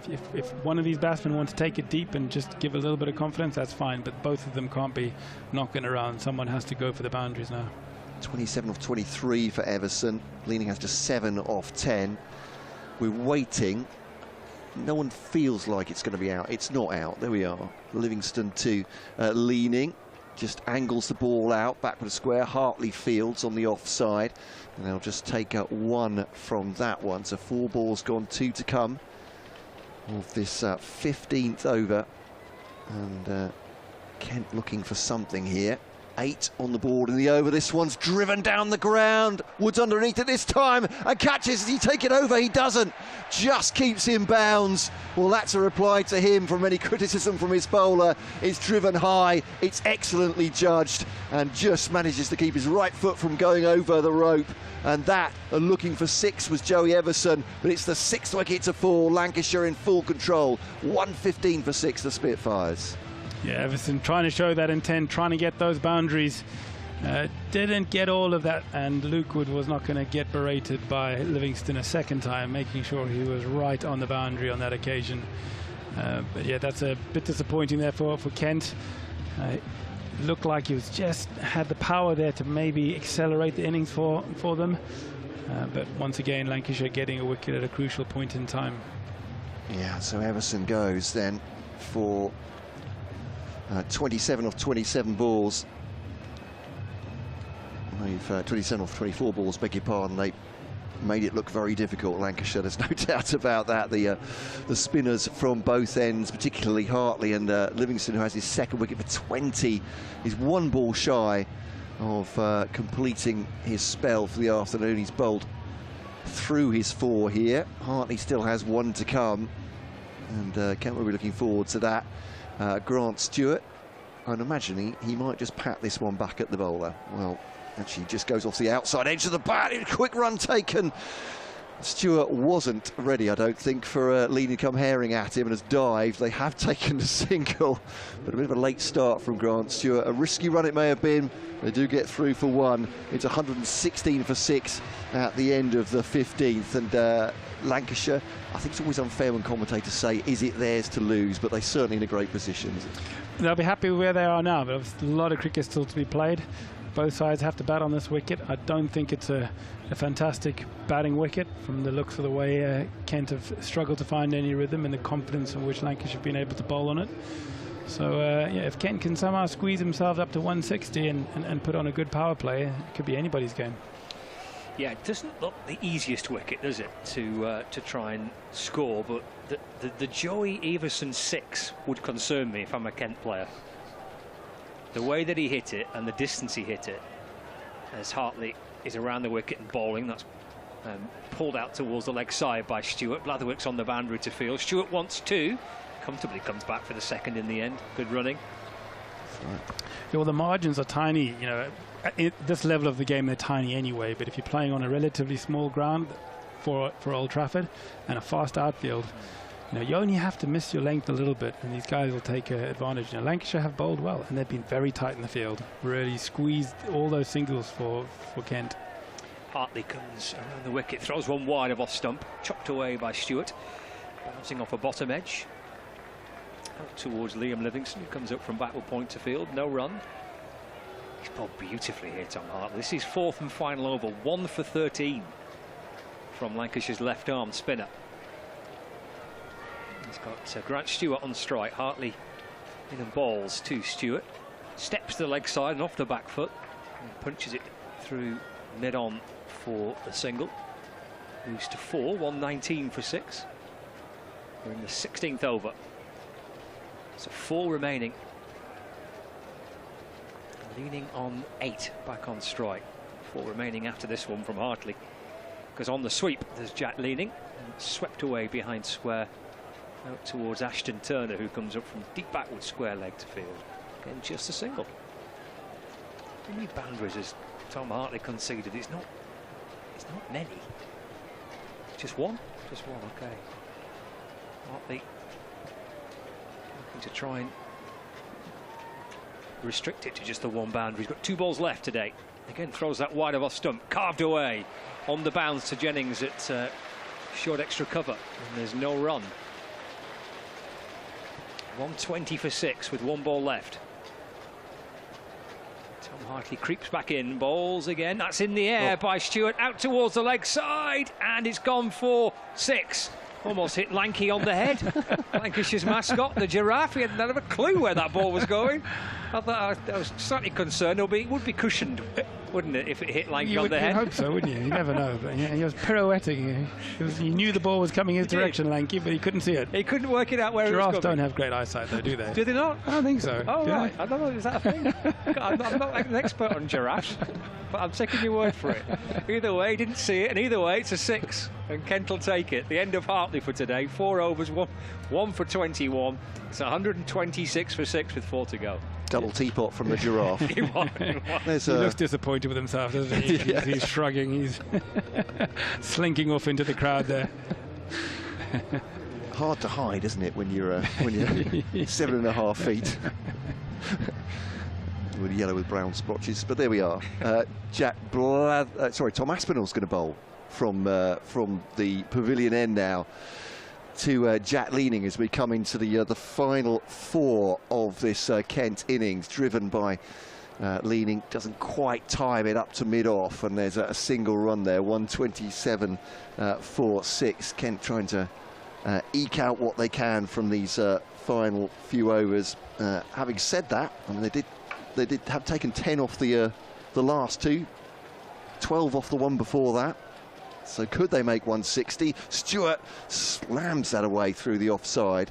He's hitting the ball very cleanly. We know if he does, it'll go a long distance. Certainly knew that at Blackpool, didn't we, Scott, when we were commentating there with Stewart's 100 there, carrying the walls, and they're still looking for some of those red balls, I think. 128 for 6. Very different game. They were in the zoo with the giraffes there, weren't they, some of those balls?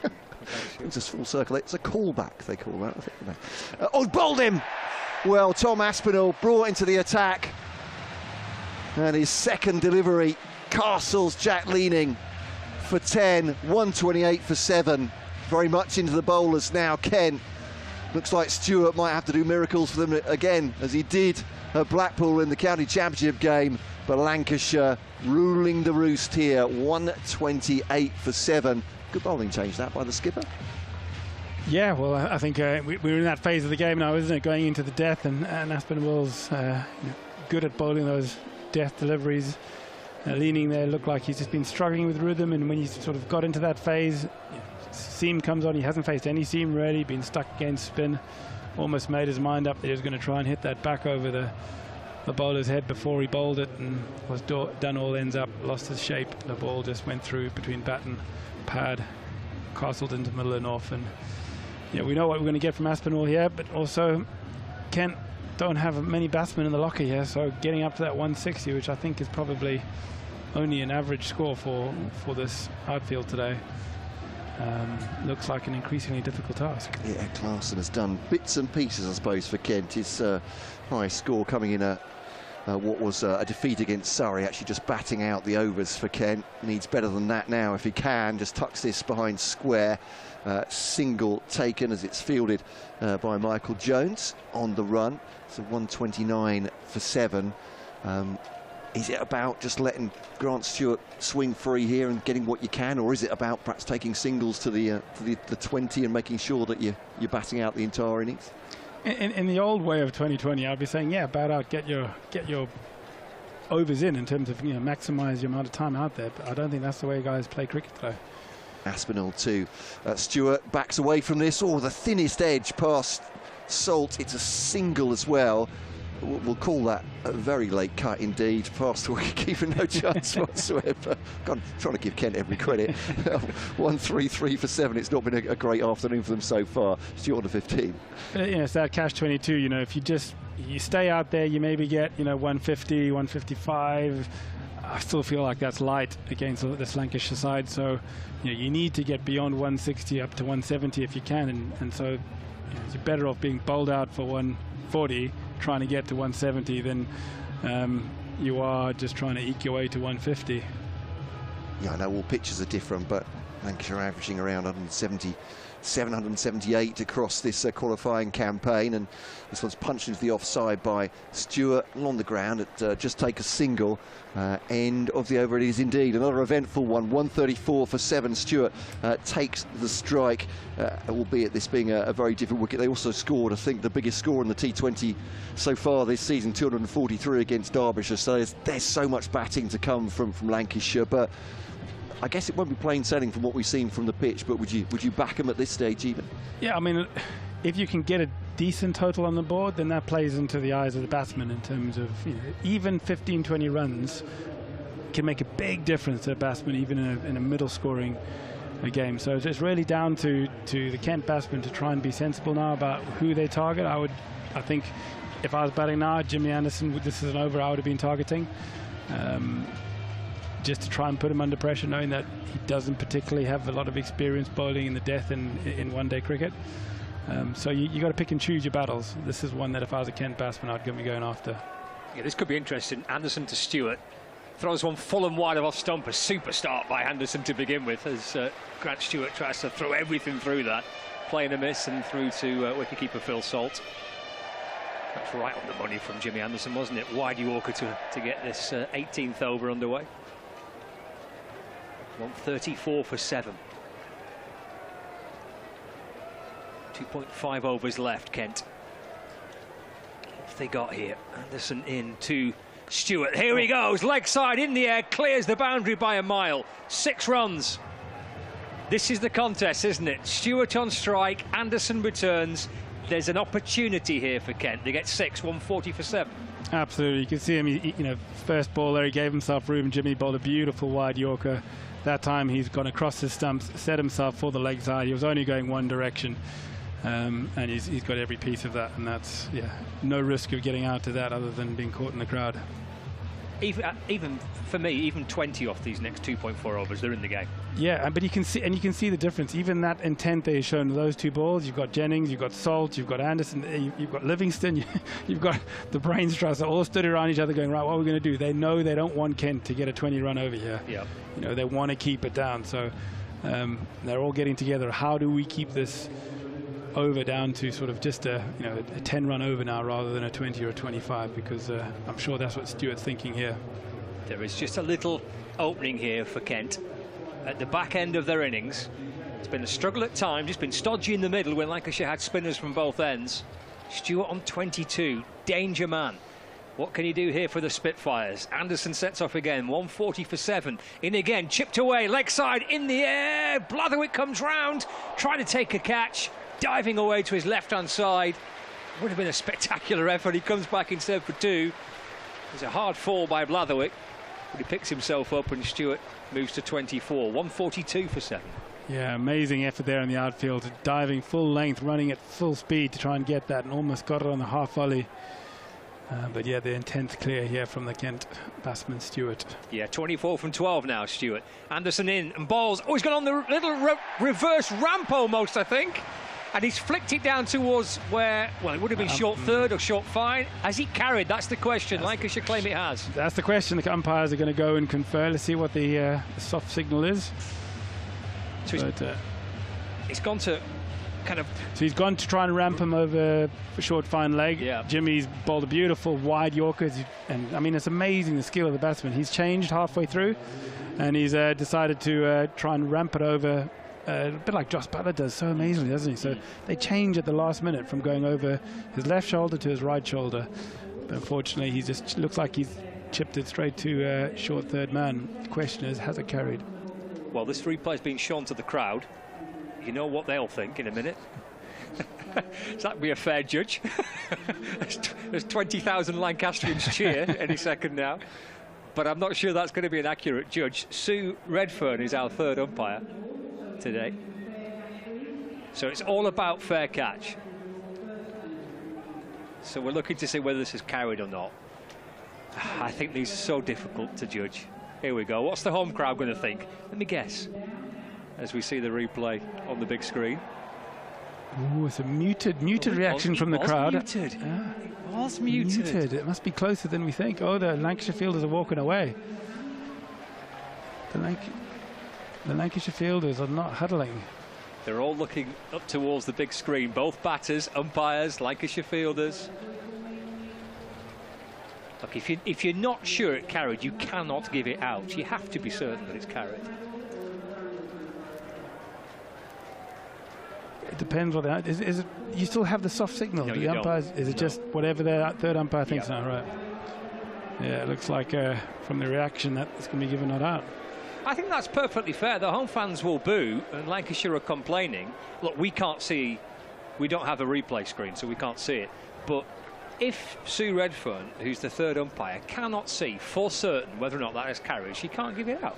No, and I mean the reaction from the fielder at that time, it wasn't a jumping up, ecstatic. He kind of almost, I think I've taken it. Yes, I'm going to be excited about it. It was close. It was a very, very close. It was a good catch. You know, good movement to get there. You had to dive full length forward to get there. So it was always going to be tight. I think that's perfectly. I think it's so tricky when you go back to these close catches. When you look at them on TV, you can look at different angles. You can see it from different points of view. Unless you're certain, you cannot give it. I completely agree. Yeah.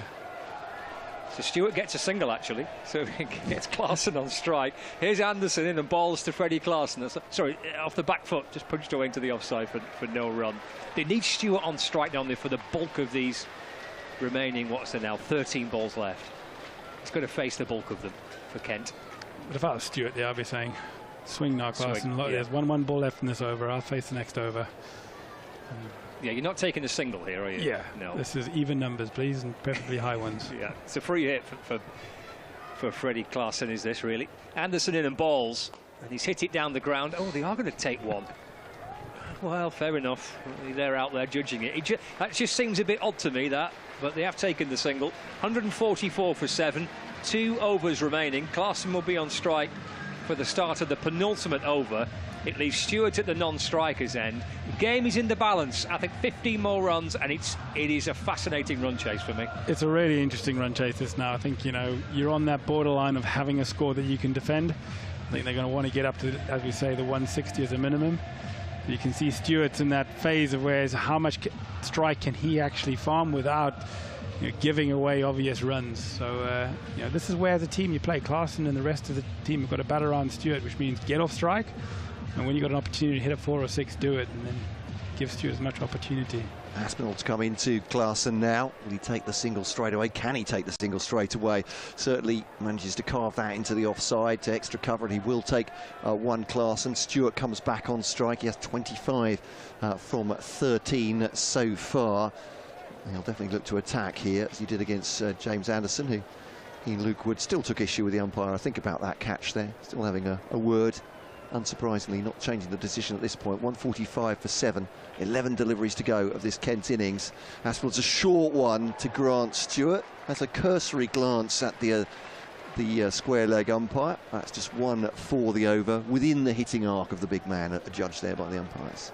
Yeah, it's a lovely ball there from Aspinall. You know, underused change-up delivery that, I think, in 2020 especially. They've hardly used it today, but really surprised Stewart there. Good bouncer. Yeah, coming in towards him as well.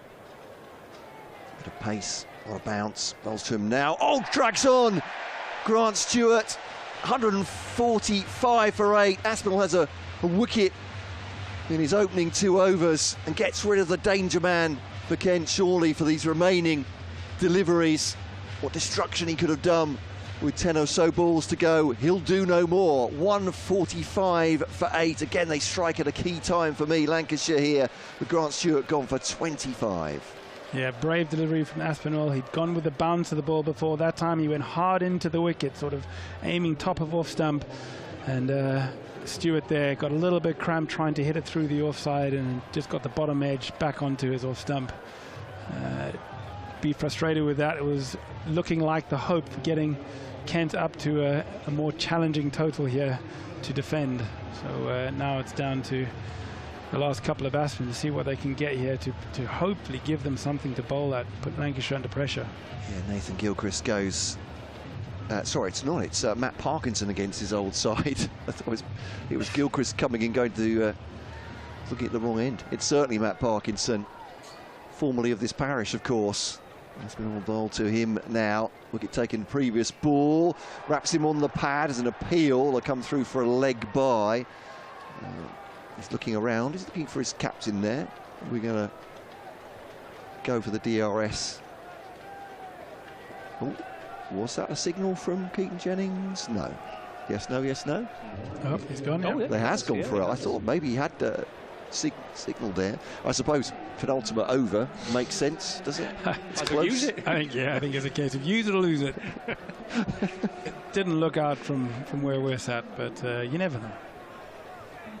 Yeah, with them already 8 down, a chance to send them 9 down and perhaps more or less sticking, I suppose, rather than extending this total.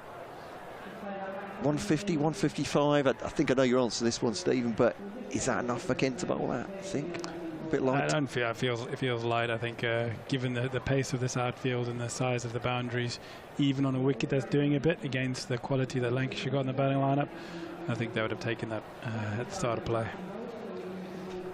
We were going through I was going to say going through the motions, but I can't actually see the full the full board to my right hand side. And we've got a shake of the head from Scott Reed. Sliding down the leg side, is that? There we go. That was the instinct when it hit him. Just from the angle of Aspinall, it just looked like it was sliding down the leg side, and the Lancashire fielders all looked like it was going that way anyway. Leg by, Matt Parkinson gets himself to the non-striker's end. 9 balls to come. Aspinall then bowling from the pavilion end once more for Lancashire. Clarkson just has a pick-up shot through the onside from a good deep ball from Aspinall. As a dive from Parkinson at the far end. The throw needed really to be a direct hit, I think, from way out from Luke Wood to get him out. But there we are. He gave it all the beans. 148 for 8. We expect nothing less from Matt Parkinson, do we? Not the most elegant of dives, is it? It wasn't sliding across the surface there to get in, was it? But he made his ground. Yeah, he's getting a 5 out of 10 from most of the judges, I think. Aspinall now bowling to Clarkson. Again, it's Yorker length. Clarkson just can't get his arms through that. He's got long levers, but can only just cut that out to backward point. Hartley Fields. There's applause from these Lancashire fans. Unsurprisingly, 6 balls to come of the Kent Spitfires innings. They won the toss and elected to bat first. If you're just joining us here on BBC Lancashire, on BBC Radio Kent, on 5 Sports Extra, and on the Lancashire TV YouTube as well. 6 balls to come. 149 for 8. I'm Matt Cole, and Scott Reed and Stephen Moore will take you through the last 6 balls. This is definitely a case of Lancashire just trying to make sure that they close this out. They've had a really good 19 overs in the field here. They'll be happy with their efforts. They don't want to let it go in the last 6, and Luke Wood, experienced 2020 campaigner, will be very clear about his plans for these 6 balls, I have no doubt. He's got quite a bit of freedom here, hasn't he? I mean, I know he won a good ball, 6 tight deliveries here, but he's got quite a bit of leeway, really. That's off the back foot, muscled away towards the leg side. Blatherwick. Oh, that's an excellent catch. That's a terrific catch from Jack Blatherwick, coming up from deep mid-wicket. Claessen's gone. Wicket with the first ball of the final over. And excellent work by Blatherwick in the deep. Yeah, he covered a lot of ground there and actually ended up having to sort of take a right turn to sort of come in and dive towards the ball, because he hadn't gone quite as far as he thought it was when he hit it, the batsman. So yeah, nicely taken, good solid catch, and perfect start for Luke Wood in the final over of the Lancashire bowling efforts. Nathan Gilchrist, final batter, heading out for Kent. 149 for 9. Doesn't seem enough on the ball, but you're always so reluctant to try and second guess these games of T20 cricket. You never know, but I mean, I think momentum plays a lot as well. So if this over suddenly went for 3 or 4 boundaries, Kent take a whole bunch of momentum in. If Wood now just goes bang bang, you walk into the change room, Lancashire take even extra momentum into that next innings. Left arm over the wicket from Wood, in and balls to Gilchrist, chipped away into the offside. He'll get through for his first run, so that gets the Kent Spitfires to 150. And to echo what the guys have been saying, to T20 scores here, you're looking at kind of 170 as being kind of your par score, really. But if they can sneak another, I don't know, try and sneak towards 160, can they get 10 off the final 4? Might just give them something. Plus, it's always difficult to second guess how the pitch might play in the second half of the match. Here's Wood in, balls again. And Parkinson stepping to the leg side, and Luke Wood following him. Just drops it away into the off for a single. 151 for 9. A strategic tail ender, step to the leg side. I was giving myself room, guys. I was giving myself room just to free my hands. Yeah, classic from Parky. He's bowling 90 clicks. I know. I was just giving myself a bit of room. He's going to have to bowl well, isn't he, for Kent? He's going to have a big part to play. The spinners in particular, and Matt Parkinson, who knows his ground very well, has got 4 overs to try and conjure up a bit of magic for Kent later on. Wood in and bowls, back of a length to Gilchrist, with pace off, swing and a miss, and then Salt tries to throw the ball underarm towards the stumps, but misses, so they scramble through for a bye. 152 for 9. There was a T20 quarter-final between these two sides that myself and Matt were at a few years ago. I think it was 2018, and the player of the game was Matt Parkinson for Lancashire in 2018 between these two sides at Canterbury as Lancashire won. Can Parky do it again for Kent this time? He's getting himself runs out towards square leg off a thick top edge out towards deep square leg for a single, and Parkinson moves on to 2, so 153 for 9 with 1 ball remaining. Brings Gilchrist on strike. Just edging their way up a little bit, but doesn't feel like enough of a momentum shift for them to just take into the changer at the moment. Luke Wood's doing exactly what he wanted to do in this last over, making it very difficult for Kent to get any boundaries. Here we go, 1 ball left. And Woods in and balls, muscled leg side by Gilchrist. Caught by Blatherwick at deep mid-wicket. Gilchrist looking to hit out towards the leg side, trying to find himself a boundary to end the innings. Instead, he's caught. So Kent are all out for 153. It's 154 to win.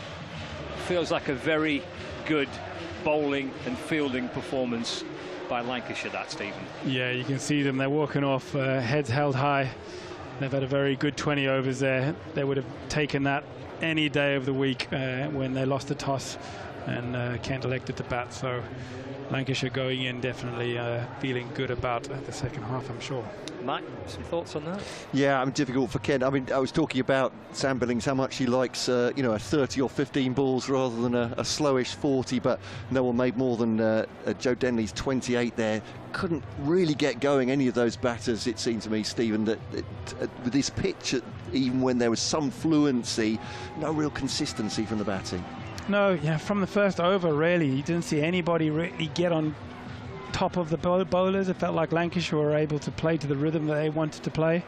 And even when it came to that middle overs, we talked about it at the start, saying that, you know, we know that spin plays a big role here at Old Trafford. There was no change up in the game plan. You know, it looked like one-dimensional cricket a little bit from Kent.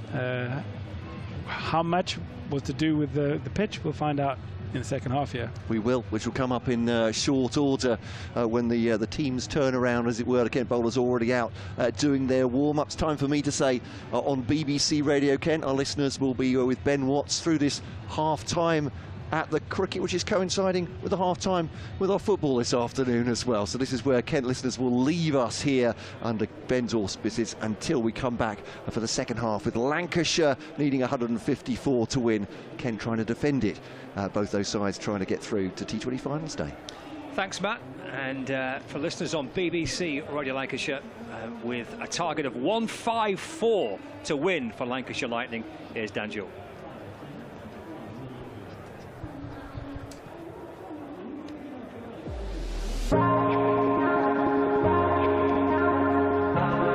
Two names rich in history: Barton's, our family-run business with over 100 years of experience in drinks distribution, and Lancashire Cricket, a club drenched in tradition, heritage and globally recognised moments. Since 1917, Barton's has been supplying the finest wines, soft drinks and premium beverages across the UK, partnering with world-class brands to bring unforgettable experiences to every occasion. Now, we're excited to announce we will be bringing that same passion to cricket fans at Emirates Old Trafford. As the official wine, spirits and soft drinks partner of Lancashire Cricket, we're elevating matchday experiences, hospitality and celebrations across the next 3 years. From the first ball to the final cheers, Barton's is here to make every moment one to savour. Keep an eye out for some familiar brands such as Guinness, Celavino, VK Hooch and Britvic. Barton's and Lancashire Cricket, partnership built on passion, unforgettable moments and history.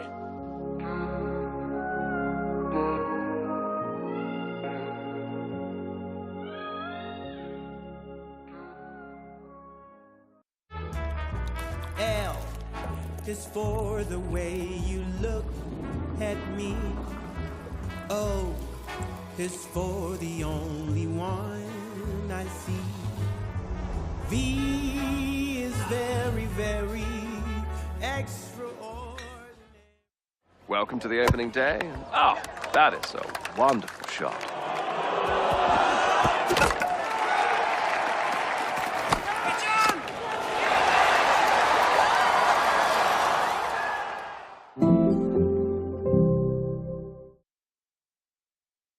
This is a call for hungry dreamers and hard-working self-believers. Success is down to more than just luck and talent. It's striving to be the best, breaking the boundaries and never giving up. Are you ready to become your best self?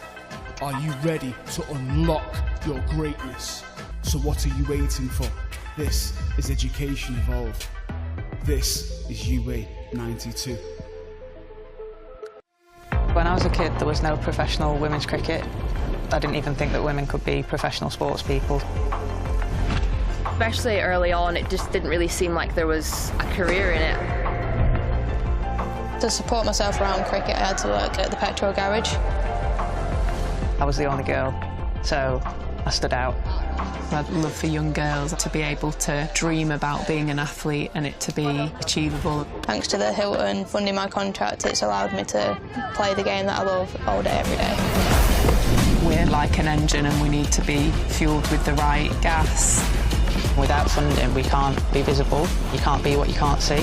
As a team, it feels like we're breaking boundaries.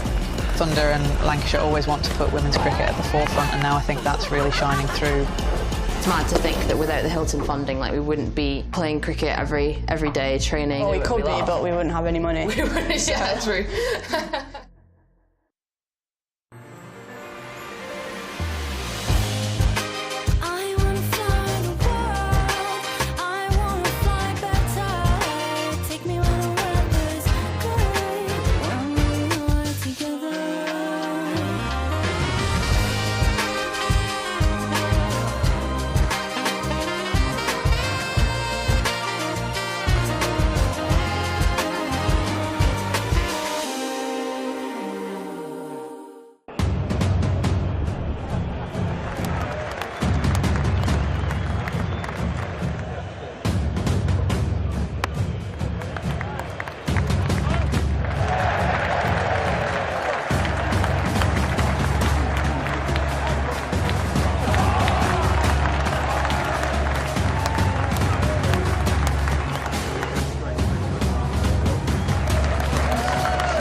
Life can be extraordinary, unforgettable, amazing.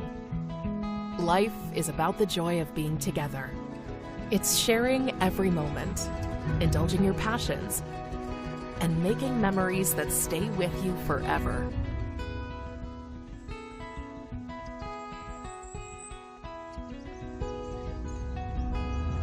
Life is live. The thrill of the game, the buzz of a network, the enrichment and fascination of a cultural soiree. And we feel every sensation because we're right there with you, always on, always fully engaged to help provide that extra spark, heighten emotions, and make every occasion simply unforgettable.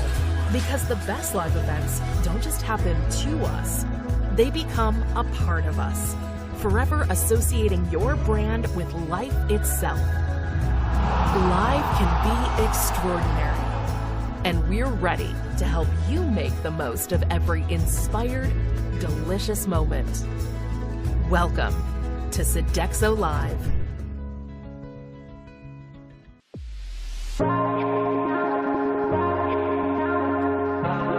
Two names rich in history. Barton's, our family-run business with over 100 years of experience in drinks distribution, and Lancashire Cricket, a club drenched in tradition, heritage and globally recognised moments. Since 1917, Barton's has been supplying the finest wines, soft drinks and premium beverages across the UK, partnering with world-class brands to bring unforgettable experiences to every occasion. Now, we're excited to announce we will be bringing that same passion to cricket fans at Emirates Old Trafford. As the official wine, spirits and soft drinks partner of Lancashire Cricket, we're elevating matchday experiences, hospitality and celebrations across the next 3 years. From the first ball to the final cheers, Barton's is here to make every moment one to savour. Keep an eye out for some familiar brands such as Guinness, Celavino, VK Hooch and Britvic. Barton's and Lancashire Cricket, partnership built on passion, unforgettable moments and history.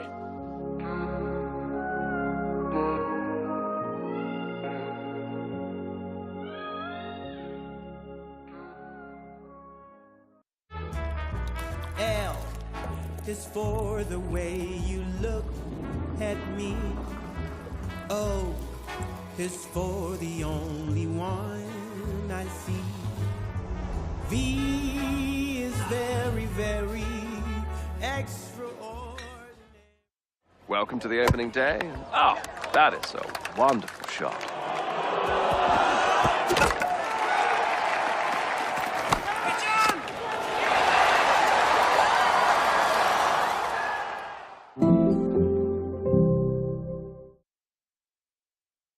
This is a call for hungry dreamers and hard-working self-believers. Success is down to more than just luck and talent. It's striving to be the best, breaking the boundaries and never giving up.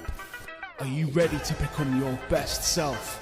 Are you ready to unlock your greatness? So what are you waiting for? This is Education Evolved. This is UA 92. When I was a kid, there was no professional women's cricket. I didn't even think that women could be professional sports people. Especially early on, it just didn't really seem like there was a career in it. To support myself around cricket, I had to work at the petrol garage. I was the only girl, so I stood out. I'd love for young girls to be able to dream about being an athlete and it to be achievable. Thanks to the Hilton funding my contract, it's allowed me to play the game that I love all day, every day. We're like an engine and we need to be fueled with the right gas. Without funding, we can't be visible. You can't be what you can't see. As a team, it feels like we're breaking boundaries. Thunder and Lancashire always want to put women's cricket at the forefront, and now I think that's really shining through. It's mad to think that without the Hilton funding, like, we wouldn't be playing cricket every day, training. Well, we could be, but we wouldn't have any money. We wouldn't, yeah, true. But as not coming from this county, looking at Keaton Jennings' strike rate, Stephen, around 170, 175, he really can tee off. That is for sure, yeah. Yes. No waiting around.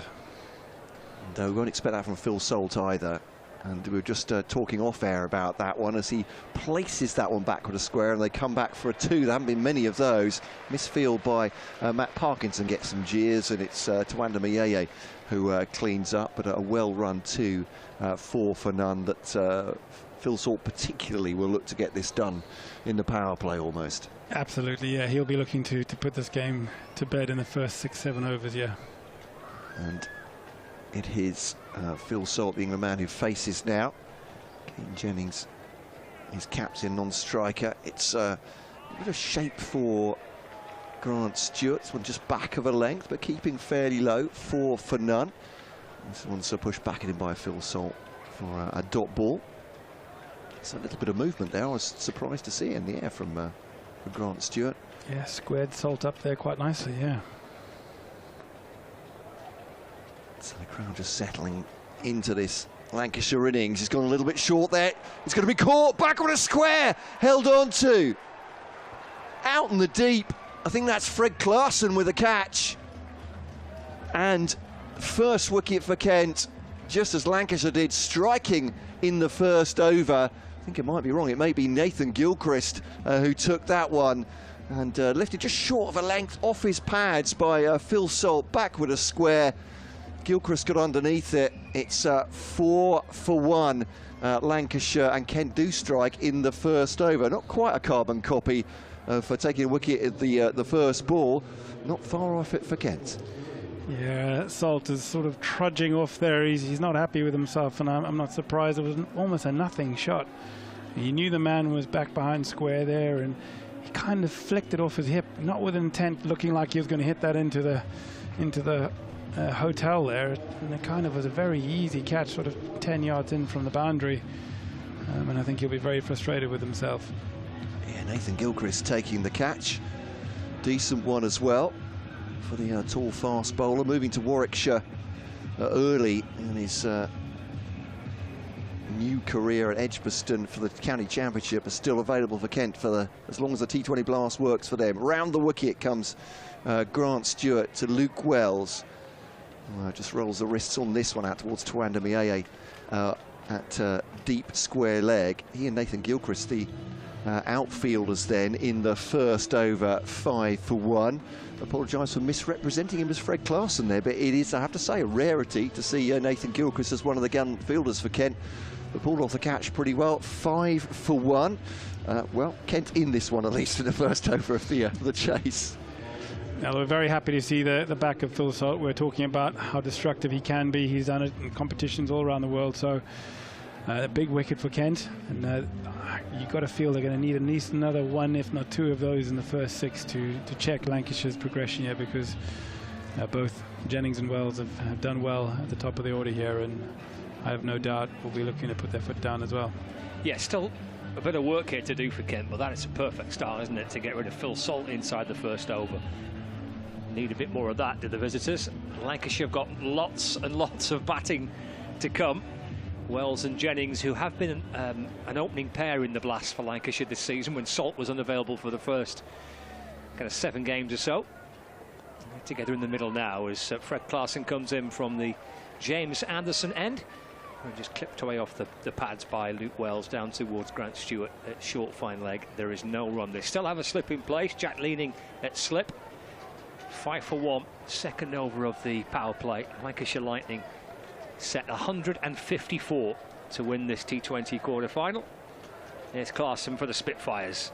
Sets back in over the wicket and bowling to Wells, who's shuffling down the pitch. Oh, the ball just seemed to get a little bit big on Wells, the way he played it. Maybe a little extra bounce he wasn't expecting. Takes his bottom hand off the bat. In the end, just pokes it back down the pitch and there's no run.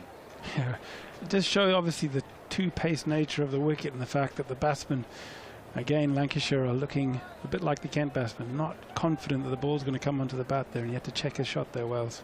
5 for 1 in the second. Clarkson bounces in, bowls to Wells, short down the leg side. They're claiming for a little catch down the leg side, that maybe he's got a bit of glove on that. Billings was up. Well, he's the captain. It's his call as to whether to review this or not, and he's probably got the best view of the lot. But in conversation with his bowler, Sam Billings decides against reviewing. Yeah, considering he wasn't jumping up there, it looked like almost. I'll just double check, but he didn't look convinced, Billings. The best kind of bluff of the afternoon so far definitely belongs to Zach Crawley, when he clearly gloved one to the keeper, but well, I ain't walking till the umpire gives it, which is fair enough. It lobbed to the keeper. He sort of stood there, was very nonchalant standing. Clarkson back in, balls to Luke Wells. Oh, he's bowled in! I'm not sure how,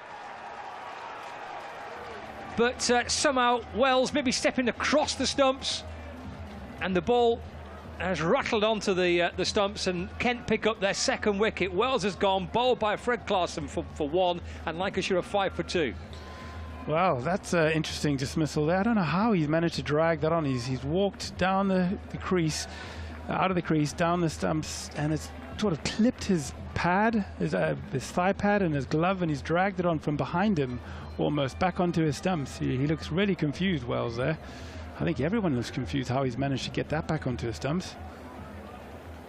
Oh, that's bizarre. It's going down. It was almost going down to 45, down to fine leg, and somehow he's dragged it from behind him back onto his stumps. So that's a really strange dismissal, but a brilliant one for Kent. And Lancashire, exactly what they didn't want to happen. 2 or 3 wickets in the power play for not very many runs. So great start for Kent here, and Lancashire now need to think a little bit how they're going to address the next sort of 4.5 overs. Perfect response this for the Kent Spitfires, needing wickets early on in this power play. They've picked up 2 inside the first 1.4 overs, so a terrific start. 10 balls into the defence of that, what feels like a reasonably light score, but they've got rid of Phil Salt, they've got rid of Luke Wells, so 2 of the top 3 gone. What's Lancashire's response here? They've got so much time.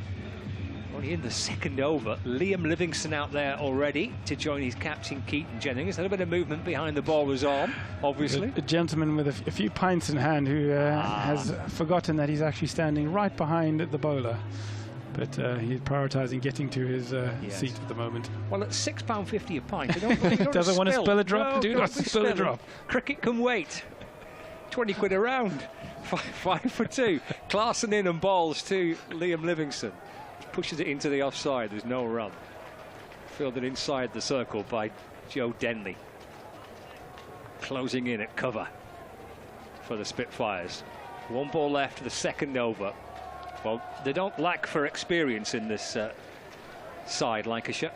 Livingstone, an IPL winner, is the man judged to try and rebuild here with Keaton Jennings at the other end. He'll flick it out towards the leg side, just gets underneath the body of Matt Parkinson at short mid-wicket.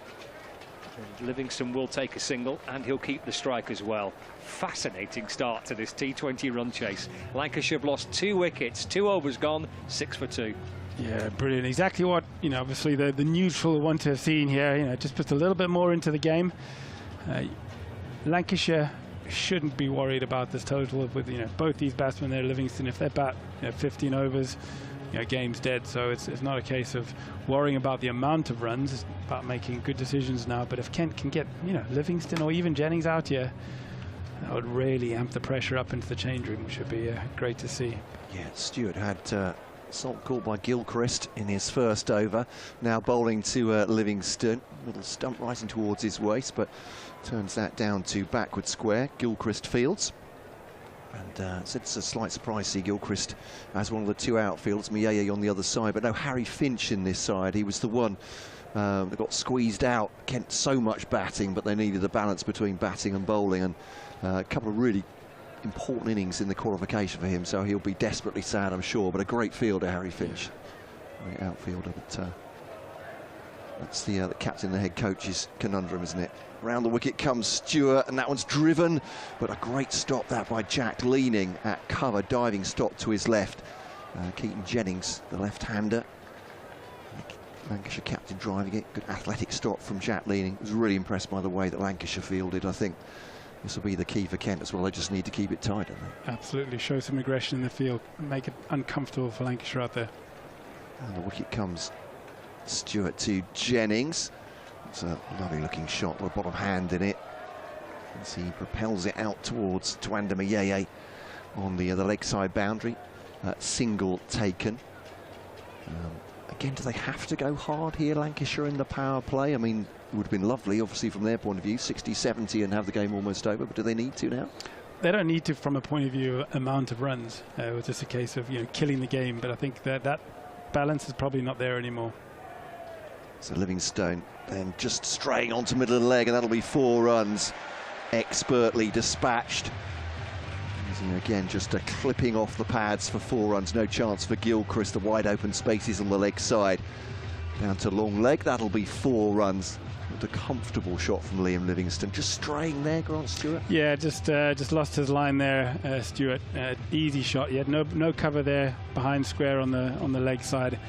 And he just strayed. That was just a loose ball and an easy free shot for Livingstone. Matt Parkinson is the stable door after that horse has bolted. He's now at exactly that angle where the shot was played before. Oh, was dragged on. Cut past his stumps by Liam Livingstone. And a false shot there ends up with Matt Parkinson at fine leg. Single. And I think we'll say, again, this is not looking an easy strip to bat on. No, you can see him, he's reaching for that. Just looked like a genuine sort of off drive, but he obviously got there too early. A big inside edge onto his pad, almost dragged it back onto his stumps, and just showing that they're difficult to time the ball. 13 for 2. Lancashire down the pitch comes Keaton Jennings. Big swipe of the arms, a scythe out into the onside, and along the ground though.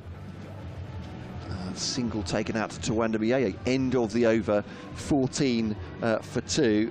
And I have to say, this game appears to be, as you say, for the neutral, it keeps on giving, doesn't it? I'm not quite sure which way this one's going to go at the moment. It's still exciting. Lancashire are not panicking at this point in time. These 2 batsmen, I think, will probably reassess and kind of go, look, if they bowl badly, we'll take it. But right now, we'll just, make sure we keep ticking along here, get up to sort of, maybe 40, 50 in the power play. If these 2 are still batting, with 10, 12 overs gone, I think the game will be well in control for them. Like I say, the amount of runs is not a challenge for them now. And if they have to take it deep, they'll take it deep.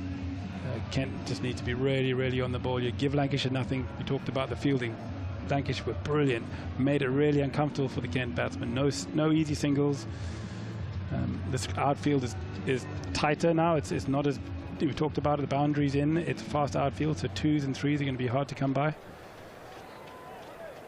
It's 140 to win from 102 balls. There's Gilchrist, and that's a slash away by Keaton Jennings. It's a good stop by Matthew Parkinson. Short third man, because he got right at the toe end of the bat there, did Jennings, and that was going at some pace to Parkinson's right. He's done well to stop it. Yeah, he saved 3 there. Once again, not the most elegant dive from Parky there, but he was effective. He stopped it, yeah. Went down in stages. He did. Yeah. I wouldn't say he picked it up. He more like parried it a good 15 yards to Billings at keeper, but it did the job. 15 for 2. Brings Liam Livingstone back on strike. Here's Gilchrist for the Spitfires. In and balls to Livingstone, who defends for a good length. He just sits up nicely on top of off stump, and he just taps it away into the offside for no run. Up towards Denley. Comes creeping forward from cover. Sam Billings, the keeper and captain for Kent, he's waving his arms here, there and everywhere, pointing left, pointing right, moving men around the field. Interestingly, I think he's asked Crawley to go out there to deep mid-wicket, one of the tallest men on the field. Livingstone. Got the feeling if Livy gets any of this, it'll be irrelevant how tall.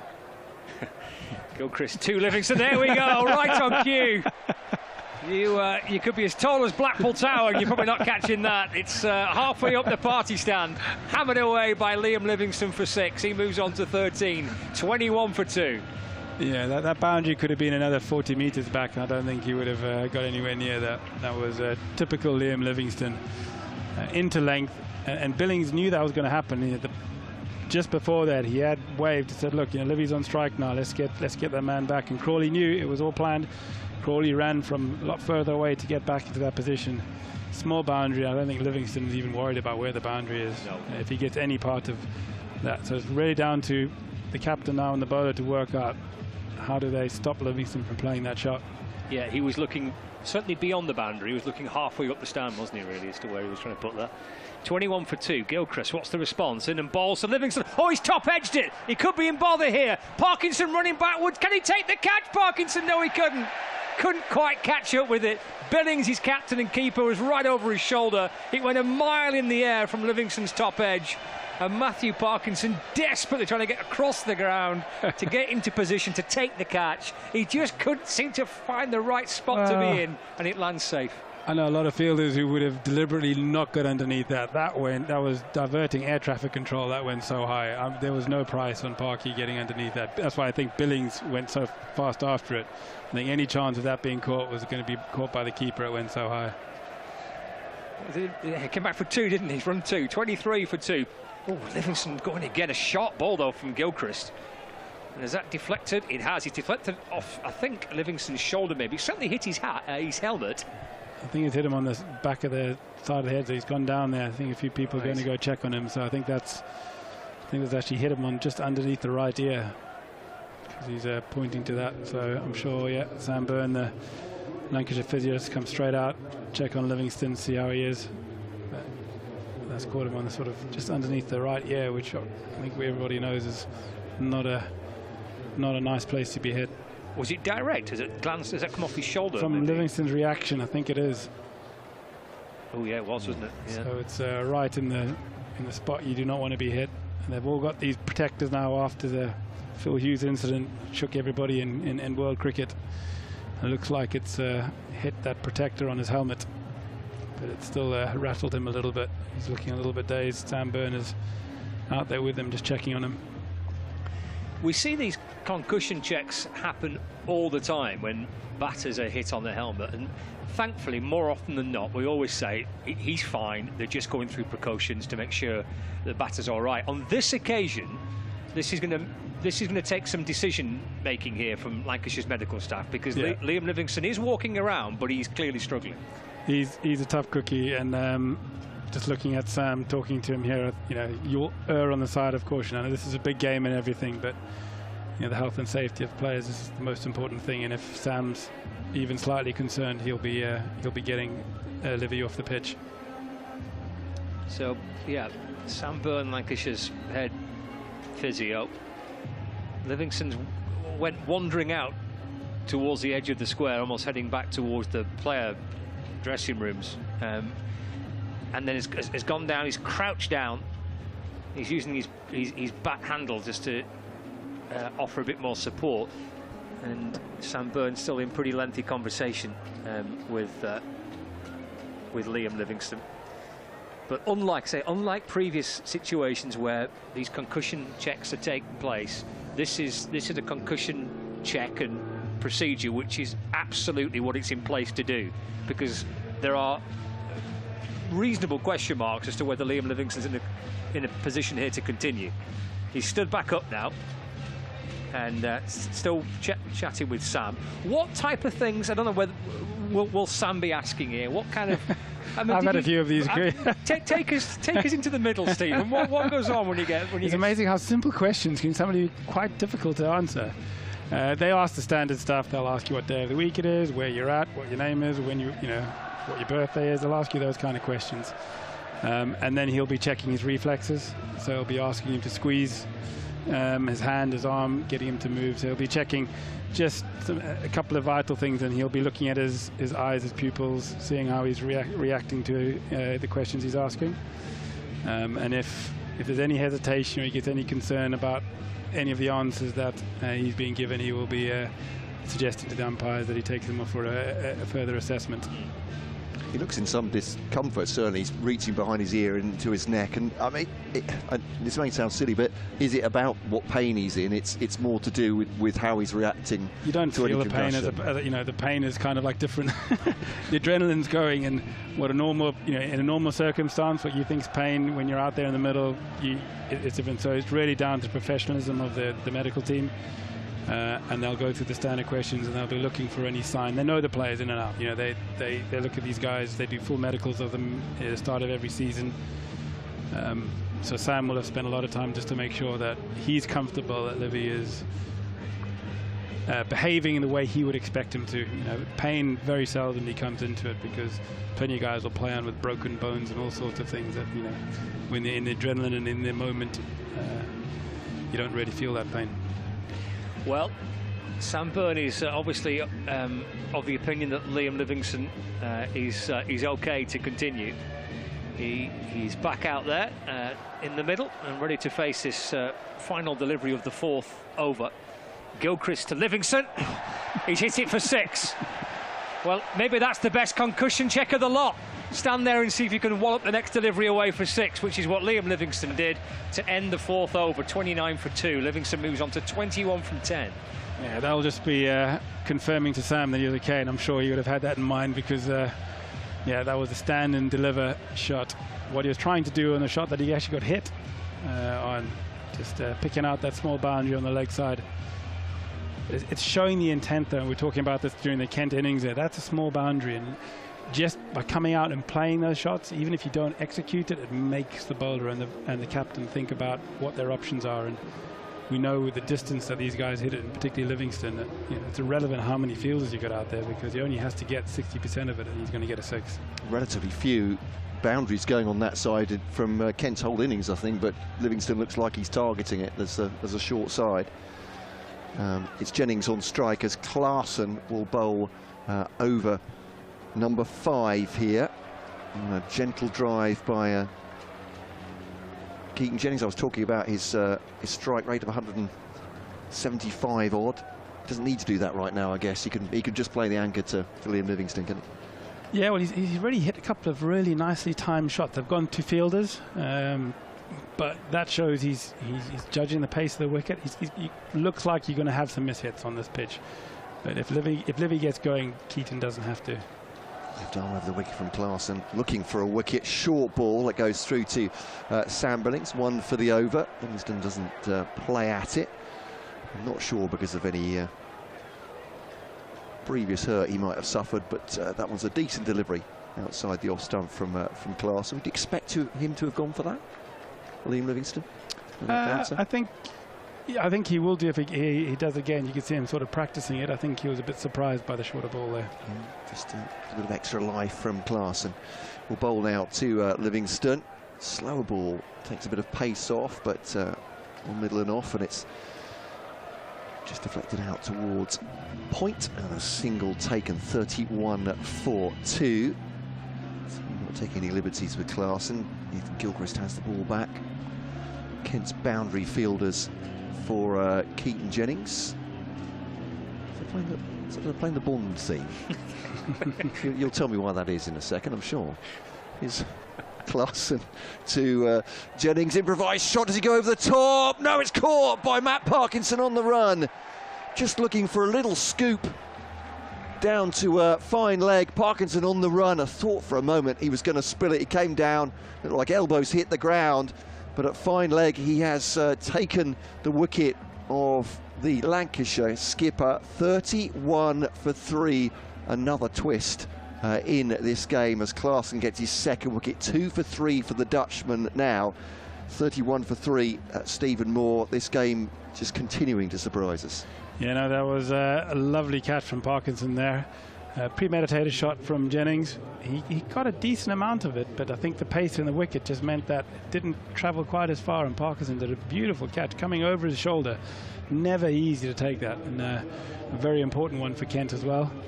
And I've just noticed that, you know, the physio Sam Burns actually run out with the water there just to double check on Livingstone, just have a check at how he's doing, seeing if anything's changed since the last time. So we'll have to keep an eye on Livy. Livy's obviously given him a thumbs up, said he's still feeling all right.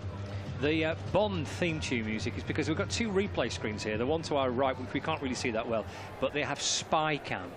Ah, okay, so thank you. Yeah, there we go. So they pick out somebody in the crowd. Keaton Jennings not currently working for MI6, though, as far as we know. No. 31. I suppose we wouldn't know, would we? But might make it a bit more obvious.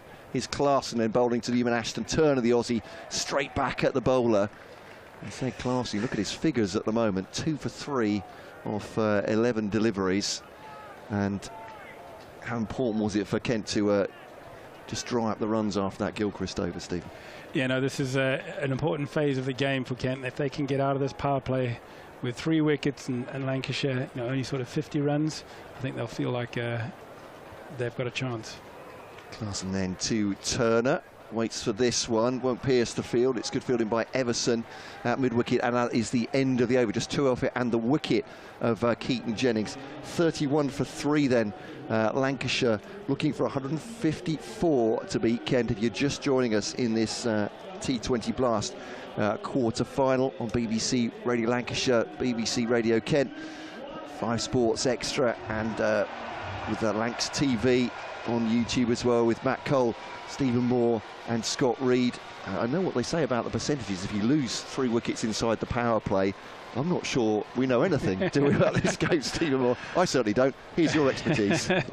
I'm not sure I do anyway. I mean, the game's changed so much, but we do know the power play is really important in terms of the game. There's Joe Denley into the attack to Livingstone off the back foot. Pushed away to mid-on for a single. 33 for 3. And I would have thought Livingstone would be targeting, or Lancashire would be targeting Denley here. Only 2 men out, spinner on the 6th over of the power play. This is, as a batsman, this is where you got your chance to really make a count. So this could be make or break. Ashton Turner is on strike now. There's Joe Denley for the Spitfires. In and balls to Turner. Gives himself some space and hits it up and over mid-off. All the way for 6. Yeah, I think it just hit the boundary sponge, didn't it, and bounced over the rope. The umpire confirms it's a 6. Easy as you like from Ashton Turner. Yeah, well, I mean, going back to the difficulty of bowling spin, especially at Old Trafford, it feels big. So Turner's just given himself room. There's nobody back on the offside. He doesn't have to get a lot of the ball, and it's a safe shot. Here comes Denley, balls again to Turner, goes again. Turner over mid-off, doesn't quite have the legs on it this time to reach the rope. He'll come back and run 2.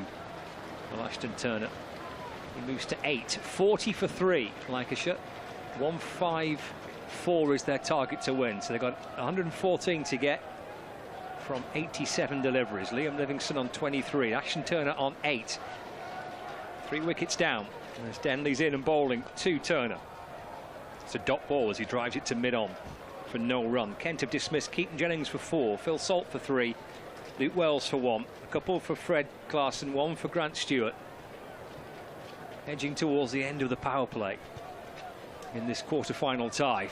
Slashed away by Turner. Out towards deep backward square leg for a single. He moves on to 9, 41 for 3.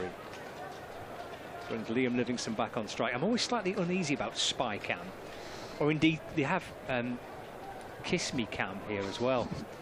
Which again I feel quite uncomfortable with, as you're under quite a bit of pressure, aren't you, when you appear on the big screen. Denley in and balls to Livingstone, who's down the pitch and hits it towards mid-off and scampers through for a single to keep the strike at the end of the power play, with the score at 42 for 3. Livingstone on 24, Turner on 9. I mean, it's fine if you sat next to your partner, or even, you come out with your mum and your dad, you give them a little peck on the cheek, that's fine. If you sat next to a stranger and kiss cam comes up, Stephen. Oh, they get the wrong side, don't they? Yeah, it's difficult, isn't it? Yeah. No, I'm with this one. Sorry, the other side. Pad to the left. Pad to the left. You're under a bit of pressure to perform, aren't you, there? Yeah, I'm not sure how I feel about that. 6 overs gone, 42 for 3. You know me, I love a digression, but let's talk about the cricket. It's Parkinson. Is that new coiffure from Parky there? Good Lord. Has he got maybe just gone for the fully shaved look here to be, shaven headed to show extra intent? 42 even more fierce now. Yeah. He'll want to be part of this game against his old team. Bowling to Liam Livingstone. A loopy delivery to start. Livingstone treats it with respect. A gentle drive up to Jack Leaning at long on. 43 for 3. So 42 for 3 at the end of the power play in comparison to Kent's 54 for 2. Normally, I would say, well, that indicates that Kent are on top, but I'm not sure we can say that with a fairly Conservative total of 154 to bat at. Little paddle from Turner. They'll take just a single there. Flat throw comes in from Joey Everson at long on. Again, I go back to you, Stephen. What do you think? Do you think Lancashire? Are there any alarm bells ringing here, or still comfortable? I'll leave until Parkinson's bowled this ball to give you some room. As this one is just checked up to mid-off, Crawley Fields, and there's a single. Oh, I think Lancashire are very comfortable at this point in time. The amount of runs is not an issue, and I don't expect the Lancashire batsmen to just let the Kent spinners bowl to them in the same way that the Kent batsmen let the Lancashire. And how important Parkinson will be. That's the reverse, and that will go for 4 runs, will it? Yeah, Mayeye won't catch that one. It's a lovely shot by Ashton Turner into position early, and just flicks the ball away backward of square. Lanky almost got in on the fielding there, but he's mostly concerned with arousing the crowd. The giraffe on the far side is most definitely for 49 for 3. Yeah, and a lovely reverse sweep. You can see the change in intention, not letting Parkinson bowl to him. Parkinson will bowl now. He'll go straight down the ground with this one. Makes himself a little bit of room, the Australian, but keeps the ball low out towards Zach Crawley. It's a single taken. It's already 8 off the over, though, and it's roughly what they need all the way through the piece, and it hasn't looked too difficult for them as well. Danny Bell Drummond in a short mid-off here on the drive for Liam Livingstone to give him something to think about. He just gently nudges that past Nathan Gilchrist at mid-wicket, picked up by Jack Leaning at mid-on, and they've taken 9 from the over, 51 for 3. Didn't look like there was much effort in that from Lancashire. That'll be good news for them. No, very, very easy over that for Lancashire, but good batting, you know, reverse sweeps, punching the ball down the ground, you know, making Parkinson think about the lines, the lengths. I also like the fact that, you know, Billings there was trying to do something different in his field, try and make Liam Livingstone think differently about what shots he can just knock the ball and get off strike. So this is definitely where the game's going to be won or lost in the next sort of 5 or 6 overs here. If Kent can squeeze and get a couple of wickets, then it'll be game on. If these two bat through the next 5 overs, I think it could be game over. Denley then over number 2 for him. Livingstone on strike, 27 not out, 51 for 3, Lancashire Lightning. Chasing 154 to win. Livingstone off the back foot, cuts this one away through the offside for a single. Up towards the point boundary. Livingstone moves on to 28. 52 for 3 in this T20 quarter-final. Sunny Saturday afternoon in Manchester. It's a lovely day. There's a very good crowd inside Old Trafford today as well. Had quite a bit of time at least to try and flog tickets for this quarter-final. There's one benefit about having 6 weeks between your group stage and the quarter-final, I suppose. You've got a bit of time to sell some tickets. There's Denley's in and balls to Turner. It's up in the air, but safe enough off the back foot. Beats the 2 days you get for the One Day Cup quarterfinals, and it is literally 2 days, isn't it, between the quarterfinals and semis. Yeah. Insane. It is insane, yeah. Won't be the case next season for the T20. It's the only thing we know about next season is that the T20 is going to be reduced in the number of games by 2, I think. Denley to Livingstone. Oh, Livingstone goes big, goes for 6. Wide long on. Hammers that away up towards the seats below the point. And Livingstone moves to 34, 59 for 3. Lovely intent there from Livingstone, using his feet, coming down the track, and just highlighting once again that with these smaller boundaries it's kind of irrelevant. You know, the batsman now hit the ball so well that, I mean, that's gone into the stands a good 20 metres over the boundary. 95 to win, takes it into double figures now. It's pushed away to mid-off for a single by Livingstone. 60 for 3.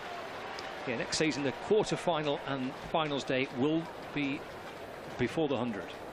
So it'll be after the group stages are finished, rather than waiting kind of 6 weeks. Yeah, makes sense. It does. Denley to Turner.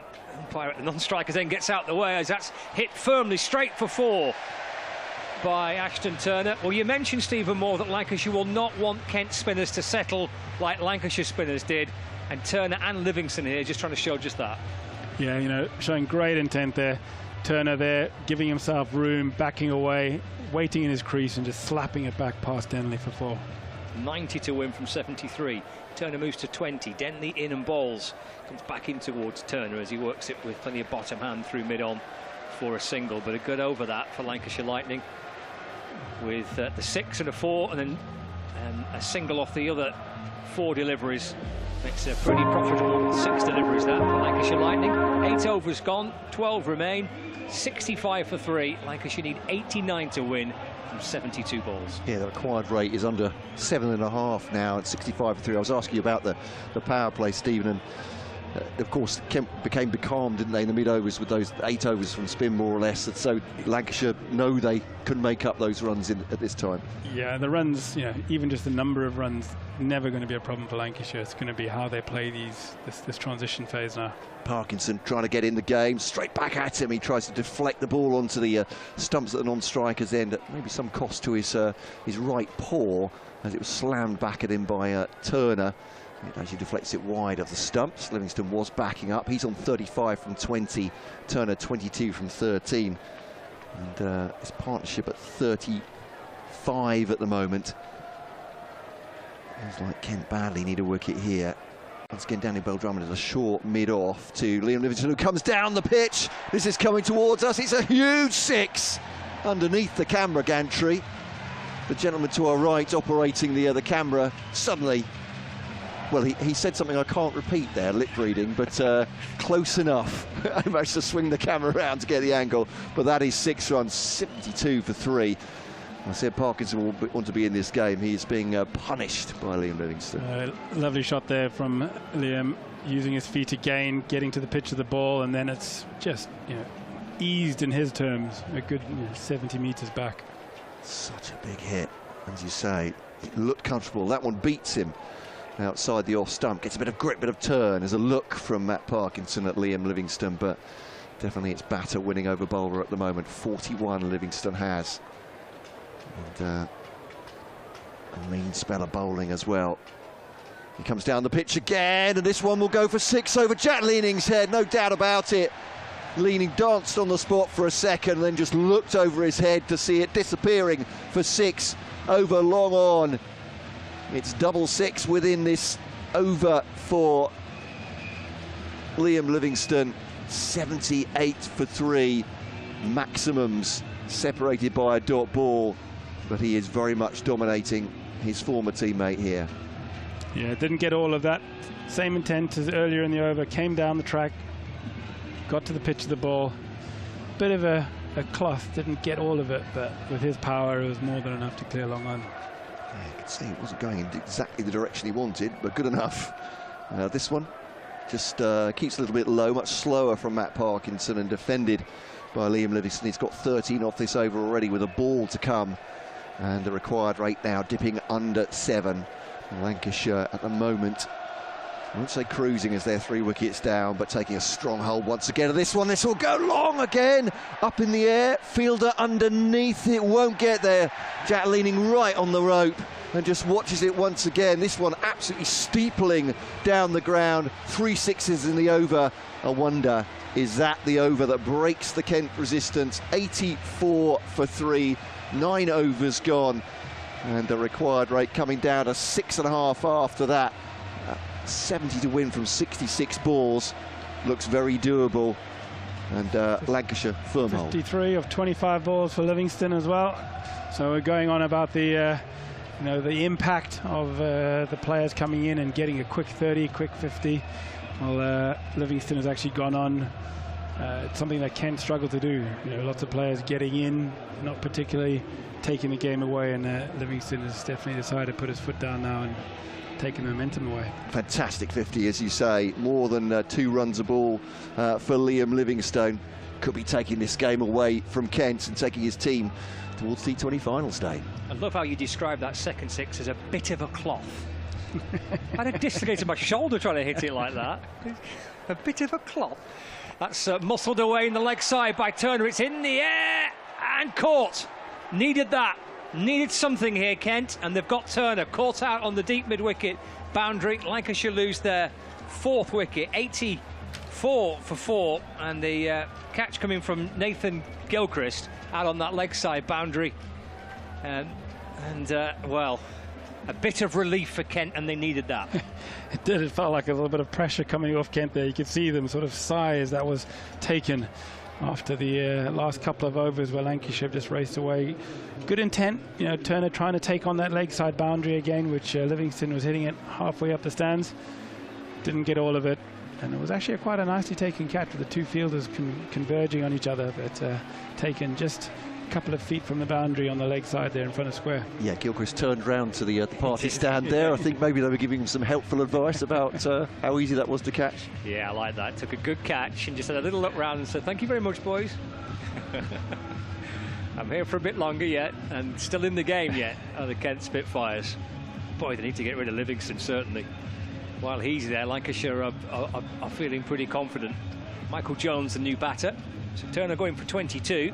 Joey Iverson picking up a wicket with his first ball of the afternoon. 84 for 4. 70 to win from 65. Potentially different approach here from Michael Jones. Necessarily get the big hitting that you might get from Liam Livingstone, but maybe that's not a bad thing for Lancashire if these two can kind of dovetail each other. As he's just like, this is a classic Jones, little nudge off the hip out towards square leg for a single. 85 for 4. Yeah. We've got Livingstone at one end doing it. Runs are of absolutely no worry for you here if you're coming into bat. You know, you almost a run a ball. I mean, that's a walk in the park. You know, on any kind of wicket, really. And when you got Livingstone at the other end as a batsman coming in now, Jones's only job is just to say, don't eat up balls. As long as I'm not chewing up deliveries here, everything will be fine. Livingstone back on strike, 53 not out from 25. Joey Everson in and balls off the back foot. Just punched that away through the offside. Beautifully played by Livingstone. Really calm shot, wasn't it, from Livingstone? Didn't thrash at it, didn't try to hit it out the ground. Just off the back foot, little punch through the covers, take a single. Well, Livingstone can play. We're talking about as a batsman, you know, trying to play the game at your pace. Lancashire were able to bowl at their pace. Livingstone's controlling the pace of the game now, and as long as he's there, he'll be able to do that. And at some point, Billings is going to have to change the game. In comes Everson, balls to Jones. That'll be a dot ball. Jabbed away into the offside. Denley fields at cover, no run. So he's got, you know, 4 fielders in the ring. If Lancashire keep knocking the ball around for the next sort of 4 overs, then Billings is going to have to bring another fielder into the ring, and then that opens up more opportunities to score boundaries. So the game, Livingstone's wrestled the game into his favour now. 86 for 4, Lancashire Lightning. Everson takes some pace off. That's off an inside edge, and for a second, maybe Jones felt he was in a bit of bother that maybe that would just ricochet back onto his stumps off the inside edge. In the end, he'll take the single, double his score. He moves to 2. 87 for 4 now. 67 to win from 61 balls for Lancashire Lightning. Liam Livingstone, 54 from 26, and brutal hitting. When Matt Parkinson was bowling in the previous over, hitting 3 sixes in the over. But not taking too many risks here, just nudges this ball away off his hip, out to mid-wicket. And fielded by Daniel Bell-Drummond. There is no run, and for Kent, that is a pretty good over. The wicket off the first ball, and just 3 runs. It won't put too much pressure on Lancashire, but it's a start for Kent, who need more of that. Yeah, they're going to need to have probably another 2 or 3 of those in quick succession to start to ramp any pressure up onto Lancashire, which should be, if Lancashire play sensible cricket now, should be a very difficult thing to do with, you know, with lots of gaps in the field, lots of momentum in their favour here. They can take this game for the next sort of 4 or 5 overs, very low risk, into a place where Billings is going to have to do something different, like I say, and that'll make it life much easier for them to sort of finish the game off. Yeah, it looks like Billings knows how serious this is. Obviously, he's played cricket all around the world, and experienced captain. He's bringing Clarkson on, who's been his key bowler so far. 2 for 3 off 2 overs. He's going to use up an over here to try and keep things tight, I guess, and hope for another wicket. As Jones faces, he's on 2. Clarkson bowls to him now, and just pushed into the wide open spaces on the leg side. Gilchrist goes herring after it from mid-wicket to a square leg, single taken, but usually a sign, I guess, when you're reaching for your key bowler with only 10 overs gone. That yeah, I mean, this is a key over. I mean, I would say that Livingstone doesn't have to do anything here. He can just see this out. We'll see if he thinks the same way. But with a lower score, as a batting unit, you don't have to take any risks now. You can see off Clarkson if you need to. Yeah, they don't care about giving Fred Clarkson decent figures here. It's all about the victory, and stands tall here, drives it up to long off for a single, Liam Livingstone, and The expertise from Stephen Moore there. He's done exactly what you suggested, Stephen. So don't feel like you should have the earpiece in there for Liam Livingstone. Call the shots literally as you go along. It's an interesting time here. Obviously, Clarkson's under pressure now. He knows he needs to get a wicket. 89 for 4. They brought him back to do just that, if he can, to Michael Jones, and strays on leg side, pushed off the hit by Jones, fielded by Parkinson. He'll take a single. But yeah, a single ball here is absolutely fine for them, isn't it? Absolutely fine, yeah. And this is why the extra 15, 20 runs that we were talking about Kent needing in that middle period of the game would have meant the difference between Livingstone and Jones here being able to just see off Clarkson and let him say, here we go, no problems, to saying, actually, I need to get after him, and then increases the risk, chances of them losing some wickets. Yeah, Kent's worries aren't about Clarkson. It's the Nathan Gilchrist going for 15 off and over, Denley from 25 off 2, Parkinson 28 off 2. Clarkson bowls now short ball, seemed to catch Livingstone a little bit by surprise, but he's guided it really well for just under his nose down to a backward of point, and it's fielded by Tawanda Mayeye, and they'll take themselves just a single there, 91 for 4. Yeah, it looked like Livingstone was trying to do a little ramp over the third man and cover point, which were up in the ring, and ended up just managing to get it through point for 1. A little bit big on him maybe, but Clarkson now bowling to Jones, hits him on the pad, looking very much leg side, no appeal from the bowler. A dot ball, 1 to come from Fred Clarkson, but 4 off the over. It's still 63 to win now from 55 balls for Lancashire. 56 for Liam Livingstone off 29 at the non-striker's end. Could be playing the nap hand here. Some boos going on. That's something, I think, nothing to do with the cricket, but Sam Billings really working hard in the field here. He's really trying to play some tunes here, try and do something, make Lancashire make a mistake. He's going through a whole dance ritual there, it looks like, with the gloves as Clarkson bowls. Middle stump that one, but worked away easy enough by Jones very comfortably, as Scott was saying. I think it's very much his style to nudge the ball into the gaps. He's done that again. Sam Billings calling the odds to his fielders there. He's constant motion, isn't he? 92 for 4. They've won the 3-peat now, the Oval Invincibles, isn't he? He barely batted, Sam Billings, but how important can a captain like this be? Well, I mean, it's their only hope really now. I mean, he's got to rely on his bowlers to deliver their skills, but he's going to have to be inventive. He's going to have to try and do something to make these Lancashire batsmen feel uncomfortable, which is difficult when you don't have a lot of runs to play with. So it's he's using all his experience now to see what he can do. I think the boos were because the bananas who were in the party stand, there's about 6 or 7 bananas. They had a beer snake which had got to a reasonable length, and unfortunately it's been confiscated. 92 for 4. Jones hits it just about up and over Denley. Would have been the most sensational stop from Denley at short cover. It was hammered away by Michael Jones. He gets 4, and Lancashire moved to 96 for 4. Yeah, fingertip stuff there from Joe. Maybe 10 years ago he would have got that. I won't tell him that though. No, lovely shot there, giving himself room, up and over cover. Would have been a spectacular catch if you'd taken that. The party stand has a few in fancy dress today, away to our left hand side, which is the big temporary stand that gets constructed here at Old Trafford every season. It's kind of it's half open today, but yeah, that'll be a reasonably lively place to be. 96 for 4, 58 to win from 53. Jones on 9. Here's Joey Everson, balls to Jones, forces it away through the offside. Might flirt with the idea of 2, doesn't need to flirt with it at all. It's a comfortable 2 by the time the ball comes in from that leg side boundary from Clarkson. So a couple for Jones. He moves on to 11. 98 for 4 now, Lancashire Lightning. Yeah, there's a lovely tempo from Jones here. He's making sure that he's not leaving it all to Livingstone. He's making sure that the bowler feels under pressure. Nice, safe shot. Good, quick running between the wickets. Everson balls again with some pace off full and just on off stump, and driven nicely through mid-off for 1. Jones moves on to 12. 99 for 4. brings Liam Livingstone on strike. He's 56 not out. Liam Livingstone off 29 deliveries. Lancashire need 55 to win from 51. We've already gone back to Fred Clarkson of Kent.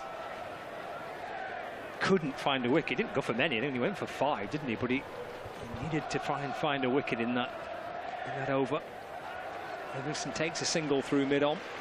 Moves to 57 not out. That brings up the 100 for Lancashire. 100 for 4. So 54 more runs required. 50 balls to do it. Lancashire look very calm at the moment, which is filling them, and I'm sure the rest of the change room with confidence. Kent need to find a bit of a spark from somewhere. Needs a little bit of magic. A couple of quick wickets and things can change. Everson in to Jones. Driven off the back foot through mid-on. Takes 1 run, moves on to 13 not out. 101 for 4 to get Liam Livingstone back on strike. If they got left in terms of options with the ball, where can they find a bit of magic from? Stewart's got 2 left. Freddie Clarkson's got 1 left. Everson in, balls to Livingstone, turning to the onside. Good stop by Daniel Bell-Drummond, but he can't stop the single. That'll be infuriating for Kent. It is a good stop, low to his left, but they've still managed to sneak through for 1. It's the end of the 12th over. It's 102 for 4. Never easy fielding on the square there. He's right on the footholes of a used wicket, trying to dive onto that and stop the ball. It's a bit like diving onto sandpaper, and it always looks ungainly. Slipped underneath him and got a single there, which is frustrating for the Kent team. See Sam Burns coming out again just to check on Liam Livingstone. Drinks. I think in answer to your question, Scott, Sam Billings has gone to Nathan Gilchrist. Can be expensive. His economy's not great in T20, but he is a wicket taker at this point. For me, Stephen, it has to be wickets for Kent now. Well, absolutely. I mean, yeah, Billings will know that if this goes anywhere near the 20 overs, the game's over. So he needs to get preferably 2 wickets in the next 3 overs yet to put Lancashire under pressure. And if he doesn't get that, it's kind of irrelevant, really. So, yeah, this is he's going to have to do something about the field as well. Lancashire just knocking it away. If they get 6 runs and over in singles, it's game over as well. So he needs to do something different. Yeah, put an extra fielder in the ring now. He needs to put some pressure on, doesn't he? Yeah. At this point, Lancashire looking like they're cruising to victory, but we've seen stranger things happen in T20 than this, that's for sure, with quick wickets falling, the pressure that can put on. But Livingstone doesn't look under pressure at the moment. 58 he has from 31 balls as he strikes this one. It comes off the toe end, outside of the bat. There we go. Is that any kind of moral victory for Nathan Gilchrist? It might be. Had it gone up in the air and on the ground, it's a single. 103 for 4. He can even miss-hit them like that out towards the boundary. It's just not fair. But yeah, another single for Lancashire. The party stand is in fine voice. I think the bananas have been vindicated, have they? Release the banana 6, we say. Justice. They've taken it to the High Court and won. Enjoying it certainly in the stand at the moment, the Lancashire fans, understandably. Gilchrist bowling to Jones, up on his toes. Oh, that's beautifully guided. Hardly any foot movement there, just jabs it into the offside. Standing very tall for 2 runs. 105 for 4. It's a beautiful shot for 2 for me, Steve. Yeah, no, lovely, simple cricket shot. Like you say, standing tall. Not a bad delivery, but he didn't try to do anything other than just get tall on it. Hit it just past the left hand of the cover fielder, and as it jogged to good, safe, high percentage cricket.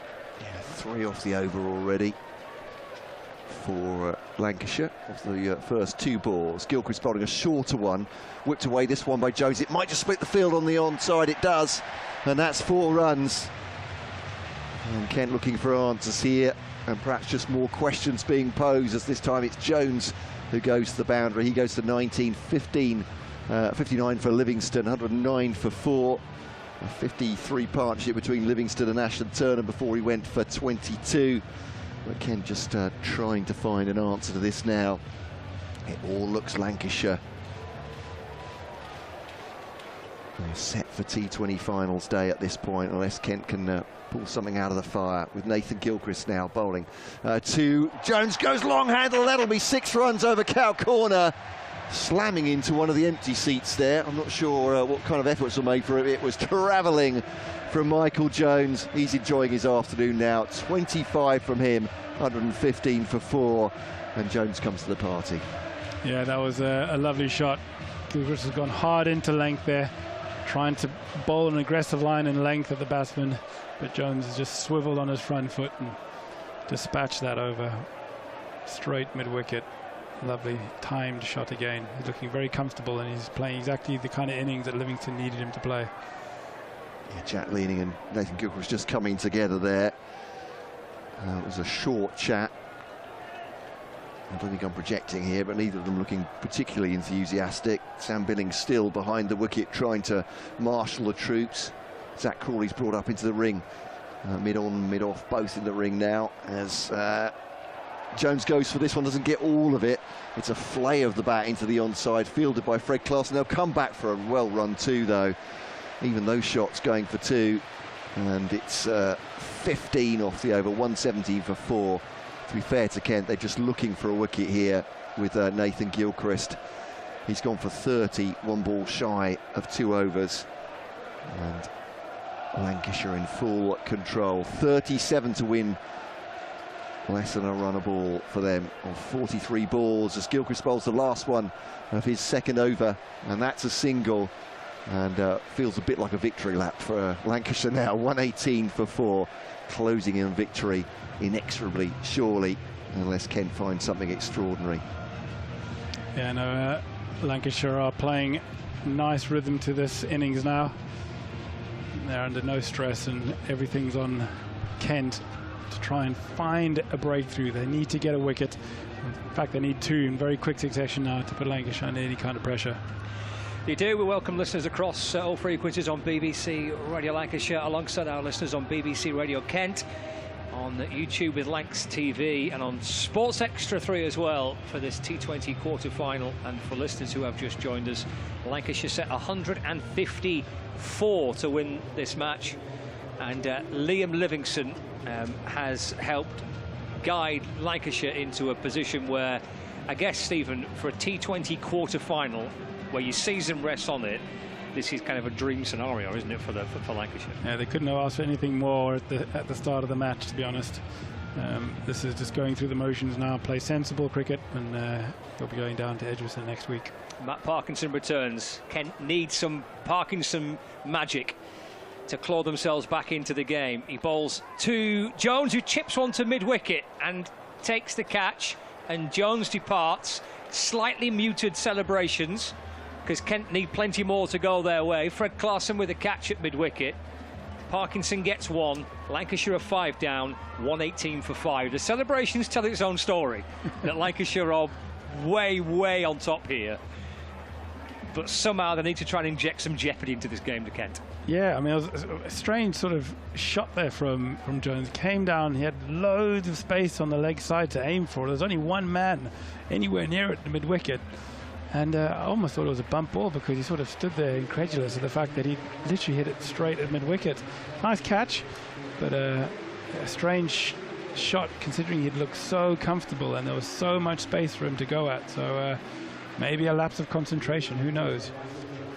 Tom Hartley's the new batter to join Liam Livingstone. A little bit earlier in the day, Kent all out for 153, having won the toss and elected to bat, with Joe Denley top scoring on 28, Zach Crawley's 27, Joey Everson 27, Grant Stewart at the back end making 25. 3 wickets for Luke Wood, 2 for Liam Livingstone, 2 for Tom Aspinwall. 153 felt light, and the way that Lancashire have gone about the run chase so far would back that up. Here's Parkinson into Hartley, for a little toe end of the bat, just trying to squirt the ball away, a tumbling stop at backward point, and there's no addition to the score. Kent struggled to try and get Lancashire's spinners away in the middle part of their innings. Got tied down, couldn't really get going. As Hartley misses a sweep through to Billings, and there's no run, which has given Lancashire this relatively modest run chase, but Livingstone's been brilliant. 59 from 32.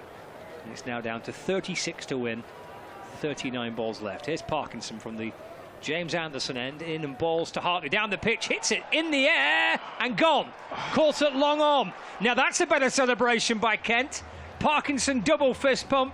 Sam Billings, the captain, comes up to give him a hug. 2 wickets in the over. First it was Turner, now it's Hartley, and maybe we're edging towards game on here at 118 for 6. Some strange cricket from Lancashire here, you know. You've got the game sealed and the 2 batsmen have just gifted it back. I mean, without anything really needed. You know, long on there, Hartley's come down and just hit it straight down long on's throat. You've got Livingstone at the other end on 59 of 32. You know, all we said is at this period of time is you just don't soak up deliveries, keep the scoreboard ticking along and run a ball here. And you know, if there's any kind of pressure required, Livingstone will take care of it. And somehow Lancashire are deciding to make life more difficult than they actually need to. Well, 12 months ago in the T20 quarter-final away at Sussex, with Livingstone well set and batting nicely and Lancashire in control, they lost wicket after wicket after wicket at the other end, lost that quarter-final. Is history going to repeat itself? Blatherwick's the new batter, slip in place, Parkinson's in, bowls to Blatherwick off the back foot. That's punched towards mid-off. Through he goes for a single, and the majority Lancashire supporters inside the ground with a ripple of applause for a single for Jack Blatherwick. Well, I think everyone on the ground recognises, you know, that's how all you need to do. Just knock it into the gaps and get the other lad on. Exactly, yeah, he's doing all right. Livingstone waits for Parkinson, plays off the front foot and takes a single through the offside, pushed away to Bell Drummond at point. End of the over. Boy, did Kent need that. They're just clinging on in the game here. 2 wickets in the over by Matt Parkinson. It's 120 for 6. Livingstone's there, and as long as he's there, Lancashire are favourites to win. If they can get rid of Livingstone, we are well and truly game on. He's on 60, Blatherwick's on 1, 34 to win from 36 balls. Old Trafford having a sing-song here. Is it game on, though, with 6 overs to go? Another wicket here definitely, you know, becomes game on. It'll be of Lancashire's own doing, to be honest with you, because I don't even think Sam Billings or Kent have had to do much in that over to warrant those 2 wickets. So if they settle themselves down here, Lancashire, everything's fine. But they definitely don't want to lose another one now. I mean, it's a bold move going for Sweet Caroline right now, I'd have to say. if you're the DJ, it feels like that's one that can only come back to bite you. It's an early shout. If you win, it's fine. Yeah. If you don't, I agree. Recriminations. That is an the early players shout. will be in the booth there, taking the decks off them. There we are, 120 for 6. Yeah, a little bit of jeopardy here. Liam Livingstone, who's got 60 from 33, taken a blow behind the ear after being hit by a delivery from Nathan Gilchrist. Hasn't seemed to affect him. Painful, it might have been, but Everson has 1 for 13 off his 2. He's bowled tightly so far.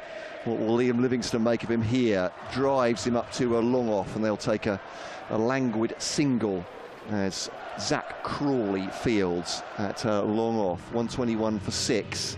Still the required rate is below a run a ball here. So, Stephen, Kent still need wickets to absolutely, pressure. which is why the last over was so bizarre from Lancashire. I mean, Kent have got no chance of winning this game if they don't take wickets. So as a Lancashire batsman, all you need to do is just keep the scoreboard ticking along and take no risks.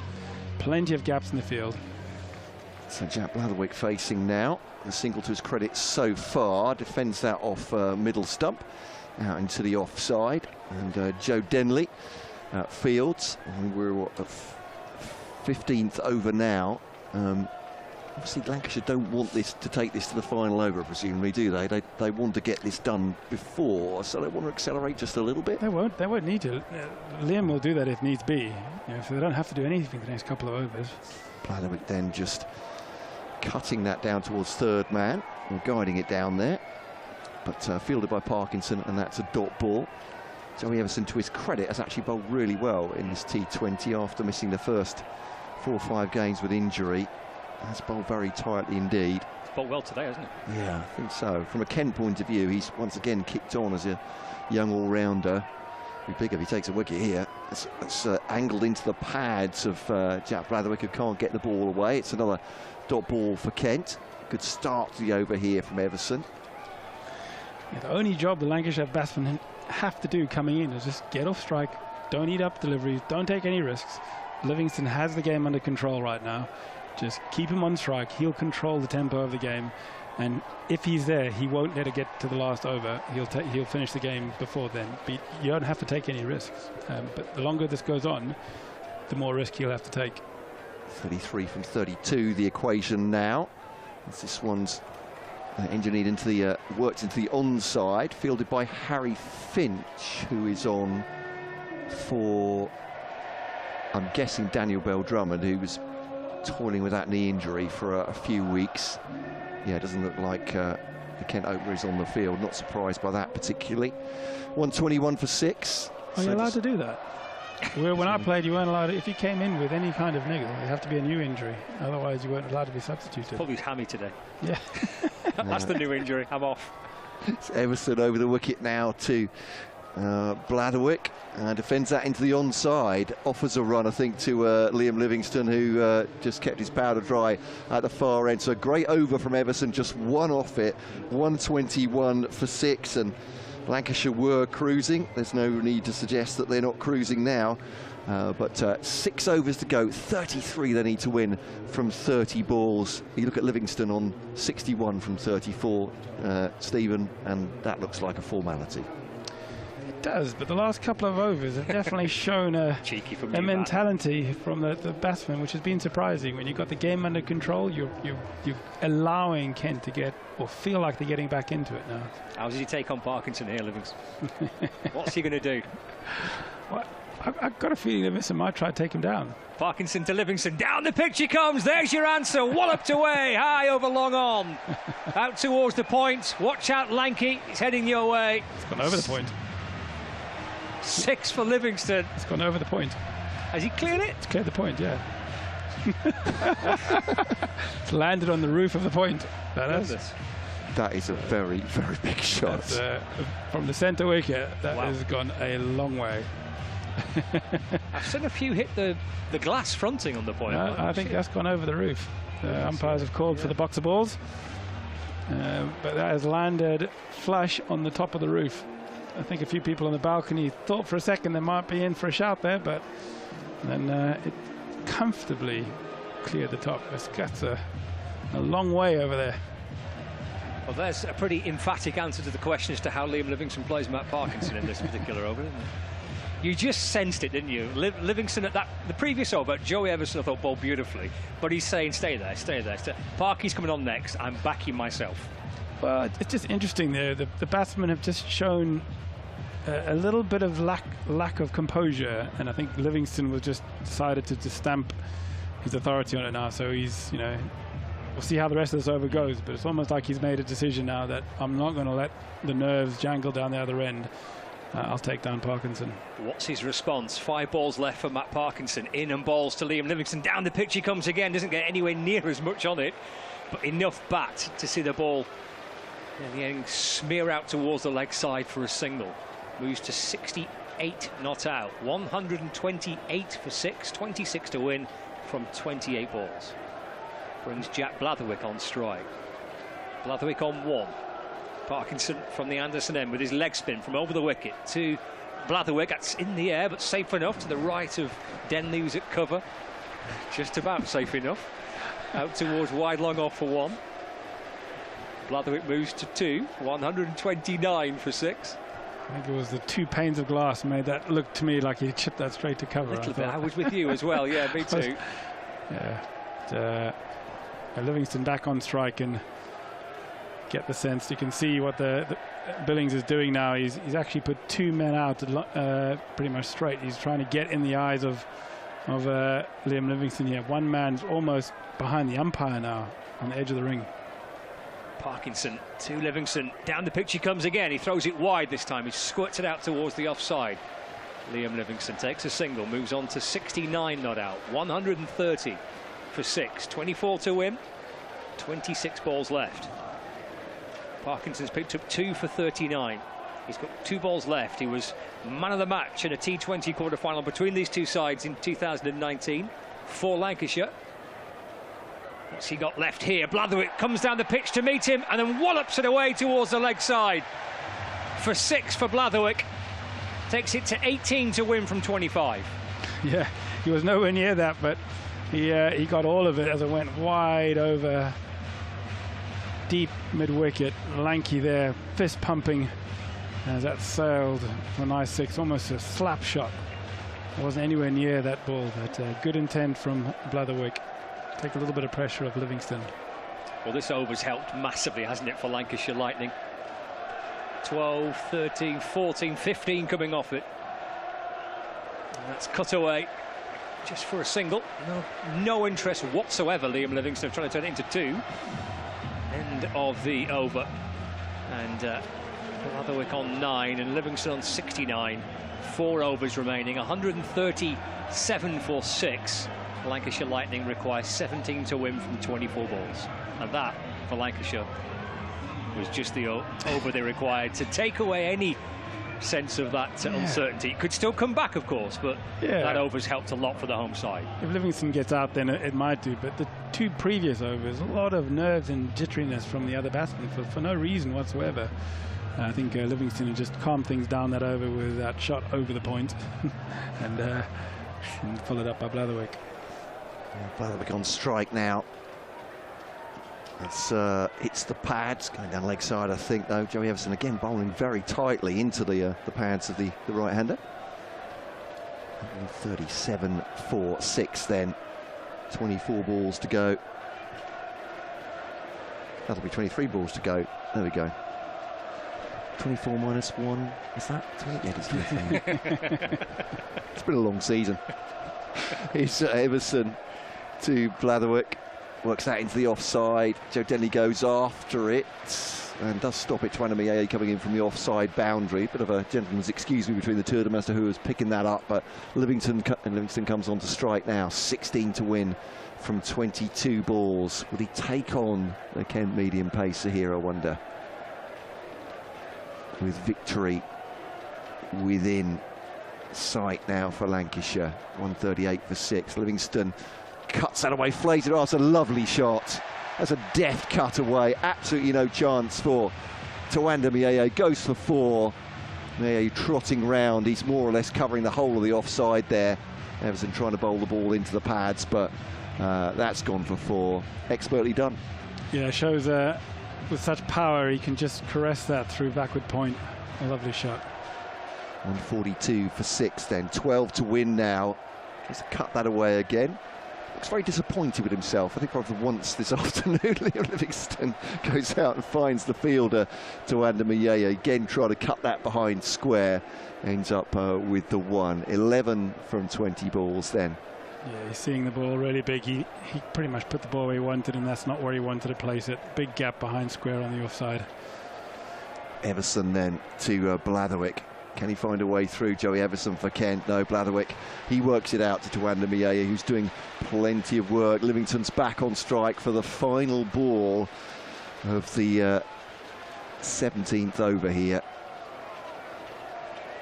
And 10 to win. Is this a freebie for Livingstone? Will he go big? We're going to wait for the next over.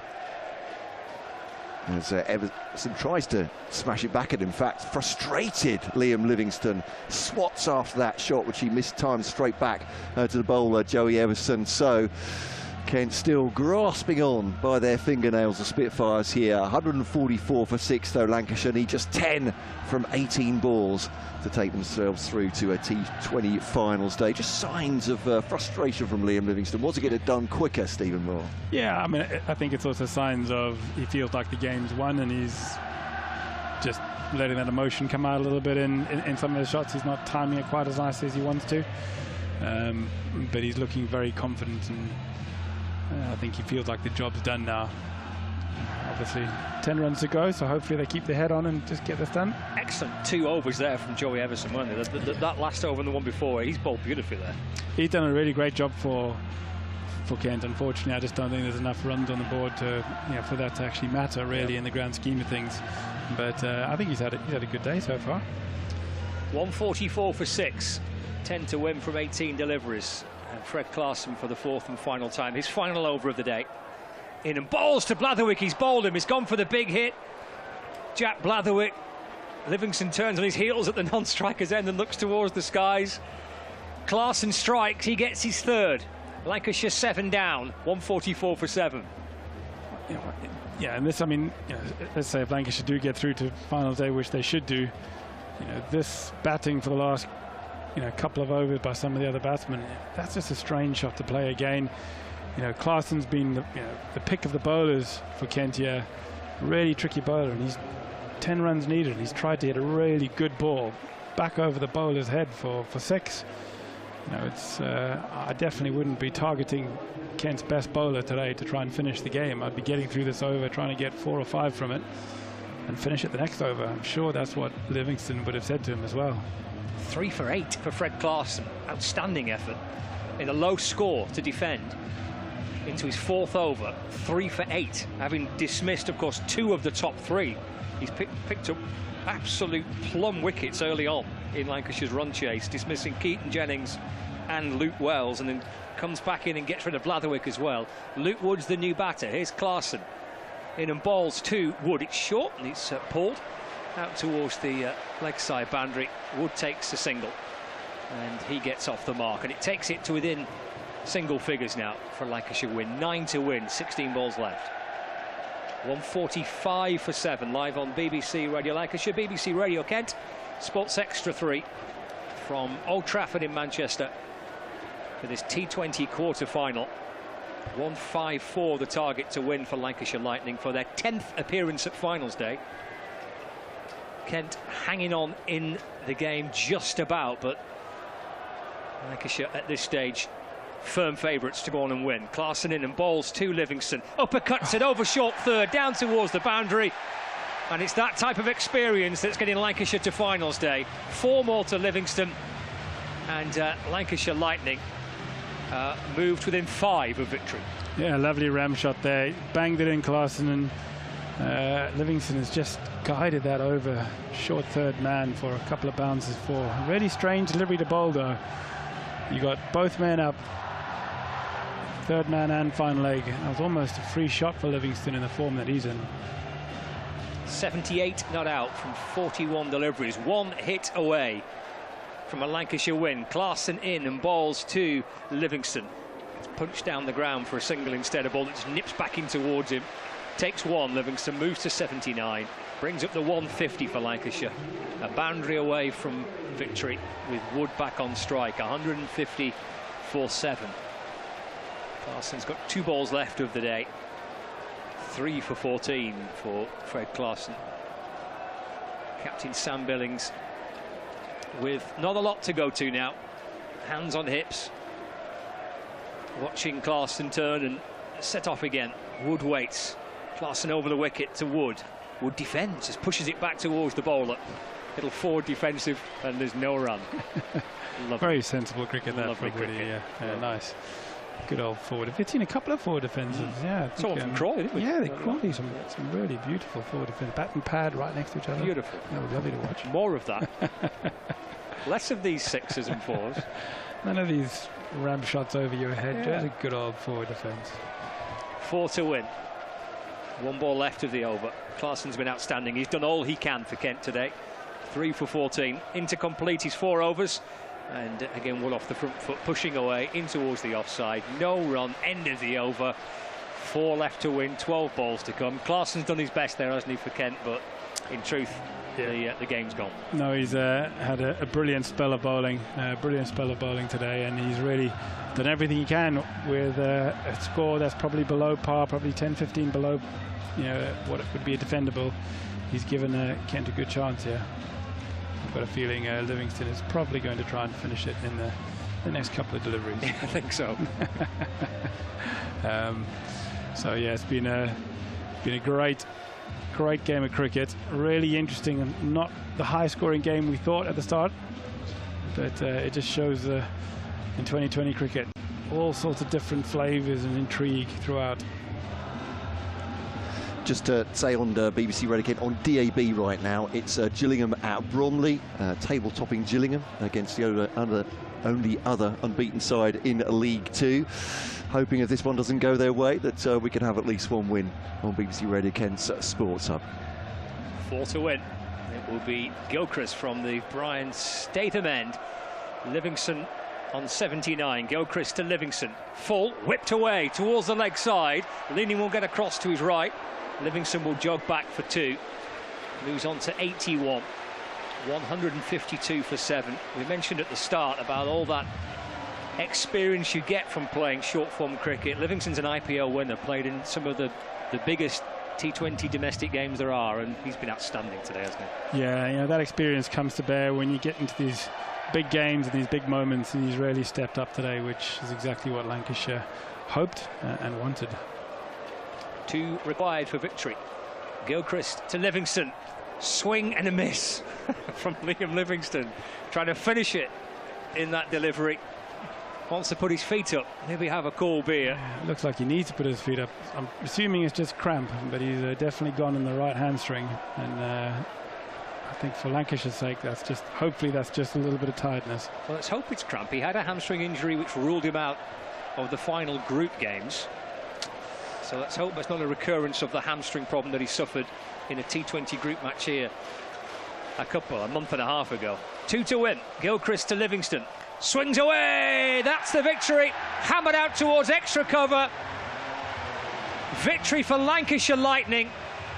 Liam Livingstone with a magnificent, unbeaten 85 to get Lancashire to their 10th T20 finals day. A decade on from their only victory in the T20 Blast. They're back to try and win their second T20 trophy.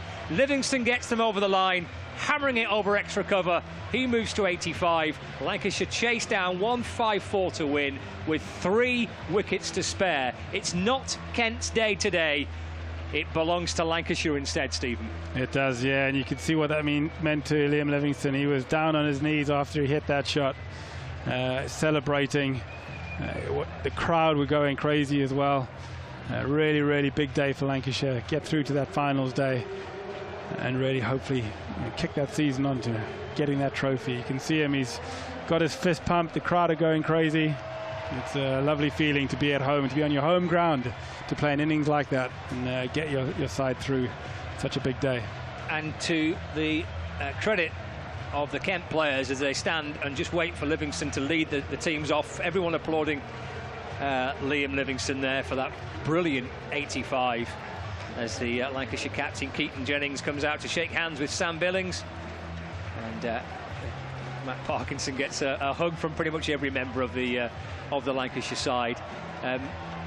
Matt, some thoughts on Kent and their T20 competition this season? Yeah, they scrapped really hard with an injury hit small squad through the group stages to make it here, and just those middle overs weren't good enough, were they, for them to take on the spin of Livingstone and Hartley, who took was it 2 wickets for 42 in 8 overs. That's when they became becalmed and tried to make up for that. It just wasn't going to happen, but I think they'll take credit from it. Their director of cricket, Simon Cook, was saying before this game that considering where they've been the whole season, they thought they should just take something, celebrate the fact they've done this. But Lancashire were mighty powerful on the day. I think when you hit Liam Livingstone in that mood, I'm not saying it's just a one-man game, but very hard to get over that, isn't it? But they'll take something from this and then rejoin. Friends reunited on Monday in the county championship. Indeed, yeah. Roles reversed on Monday, isn't it? It was just, as Matt said, Stephen, it was the middle section of that innings, wasn't it, where they just couldn't get Hartley and Livingstone away. Yeah, we said I think before even the game started, was when you play here at Old Trafford, it's that phase when you come out of the power play, the spinners invariably come on. You normally play on a bigger ground, but if you can wrestle momentum in that period, so if you can turn the scoreboard over, get some boundaries, then you can put on a decent score here. Kent struggled with that. They really let Lancashire dictate the pace of the game.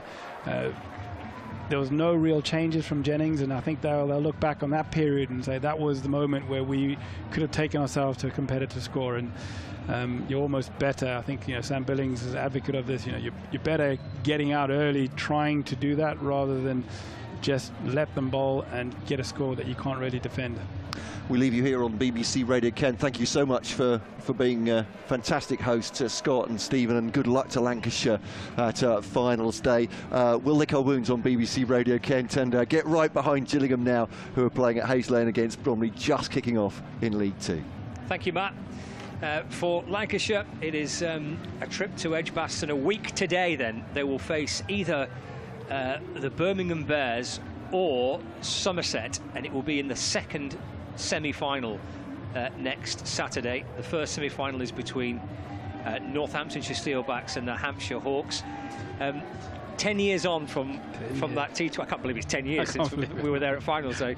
But if Birmingham Bears beat Somerset, right, that is the same 4 that reached finals day 10 years ago when Lancashire won it. And so Stephen Croft was captain, and he's now head coach. Head coach, wow. Are the stars aligning? Yeah, could it be? It would be a story, wouldn't it? That would be a story for the books. It would. It'd be exciting, yeah. We'll see whether it's given themselves a chance. Well, they have, haven't they? And they can't really do much more. And actually, just on that, I mean, this is their 10th finals day appearance. There's only Hampshire been there more. Yep. But they've only won it once. I know the teams are different, but in terms of the feeling amongst the club when you go to a finals day and you keep going, you keep losing, at some stage you just got to believe it's going to turn, it's going to be your year, I don't know, or do you not even think about it? As a player, you don't think about it. You should have immense belief in your own abilities, and you obviously, to go through this competition and even get there is a mammoth task. The amount of cricket you play, the different formats.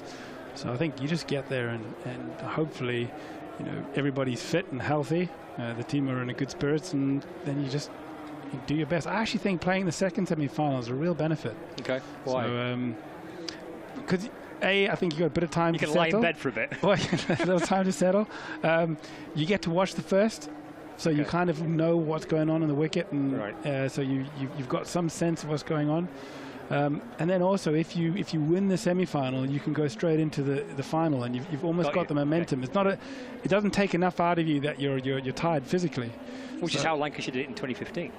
So I actually think it's stacked in a nice way for Lancashire now. So and you look at their squad. It's a very talented 2020 squad with the power of the players in there. Albeit they are almost certainly not going to have Salt, Wood, Mahmood, Butler. Obviously Butler won't play, but I think Wood won't play, and I think Salt won't play. Yeah, that does. And Mahmood won't play. Yeah, but Mahmood's not in the T20 squad, but whether England allow him to play, I don't know. Yeah, if he's not in the squad. Yeah, well, we'll have to wait and see. That's the challenge, and that's the problem with 2020, with international and the fixture list. We've talked about this, I think, a lot, but you get to your Premier competition, you should have your Premier players playing in your finals days. But obviously the clash of English cricket, and we're great for Lancashire that they got so many players in contention. It shows the strength of the squad. And I know Surrey in the past have had the same issues. Yorkshire have had the same issues with lots of your top players being called up to England. It's just a pity that it clashes on some of the biggest days. Cheers, Stephen. So, thank you to Matt as well, Matt from BBC Radio Kent, who's been with us today. So Lancashire Lightning beating the Kent Spitfires by 3 wickets, thanks to a brilliant 85 not out by Liam Livingstone to secure a place at T20 Finals Day next Saturday. Lancashire beating Kent here by 3 wickets. Cheers, pal.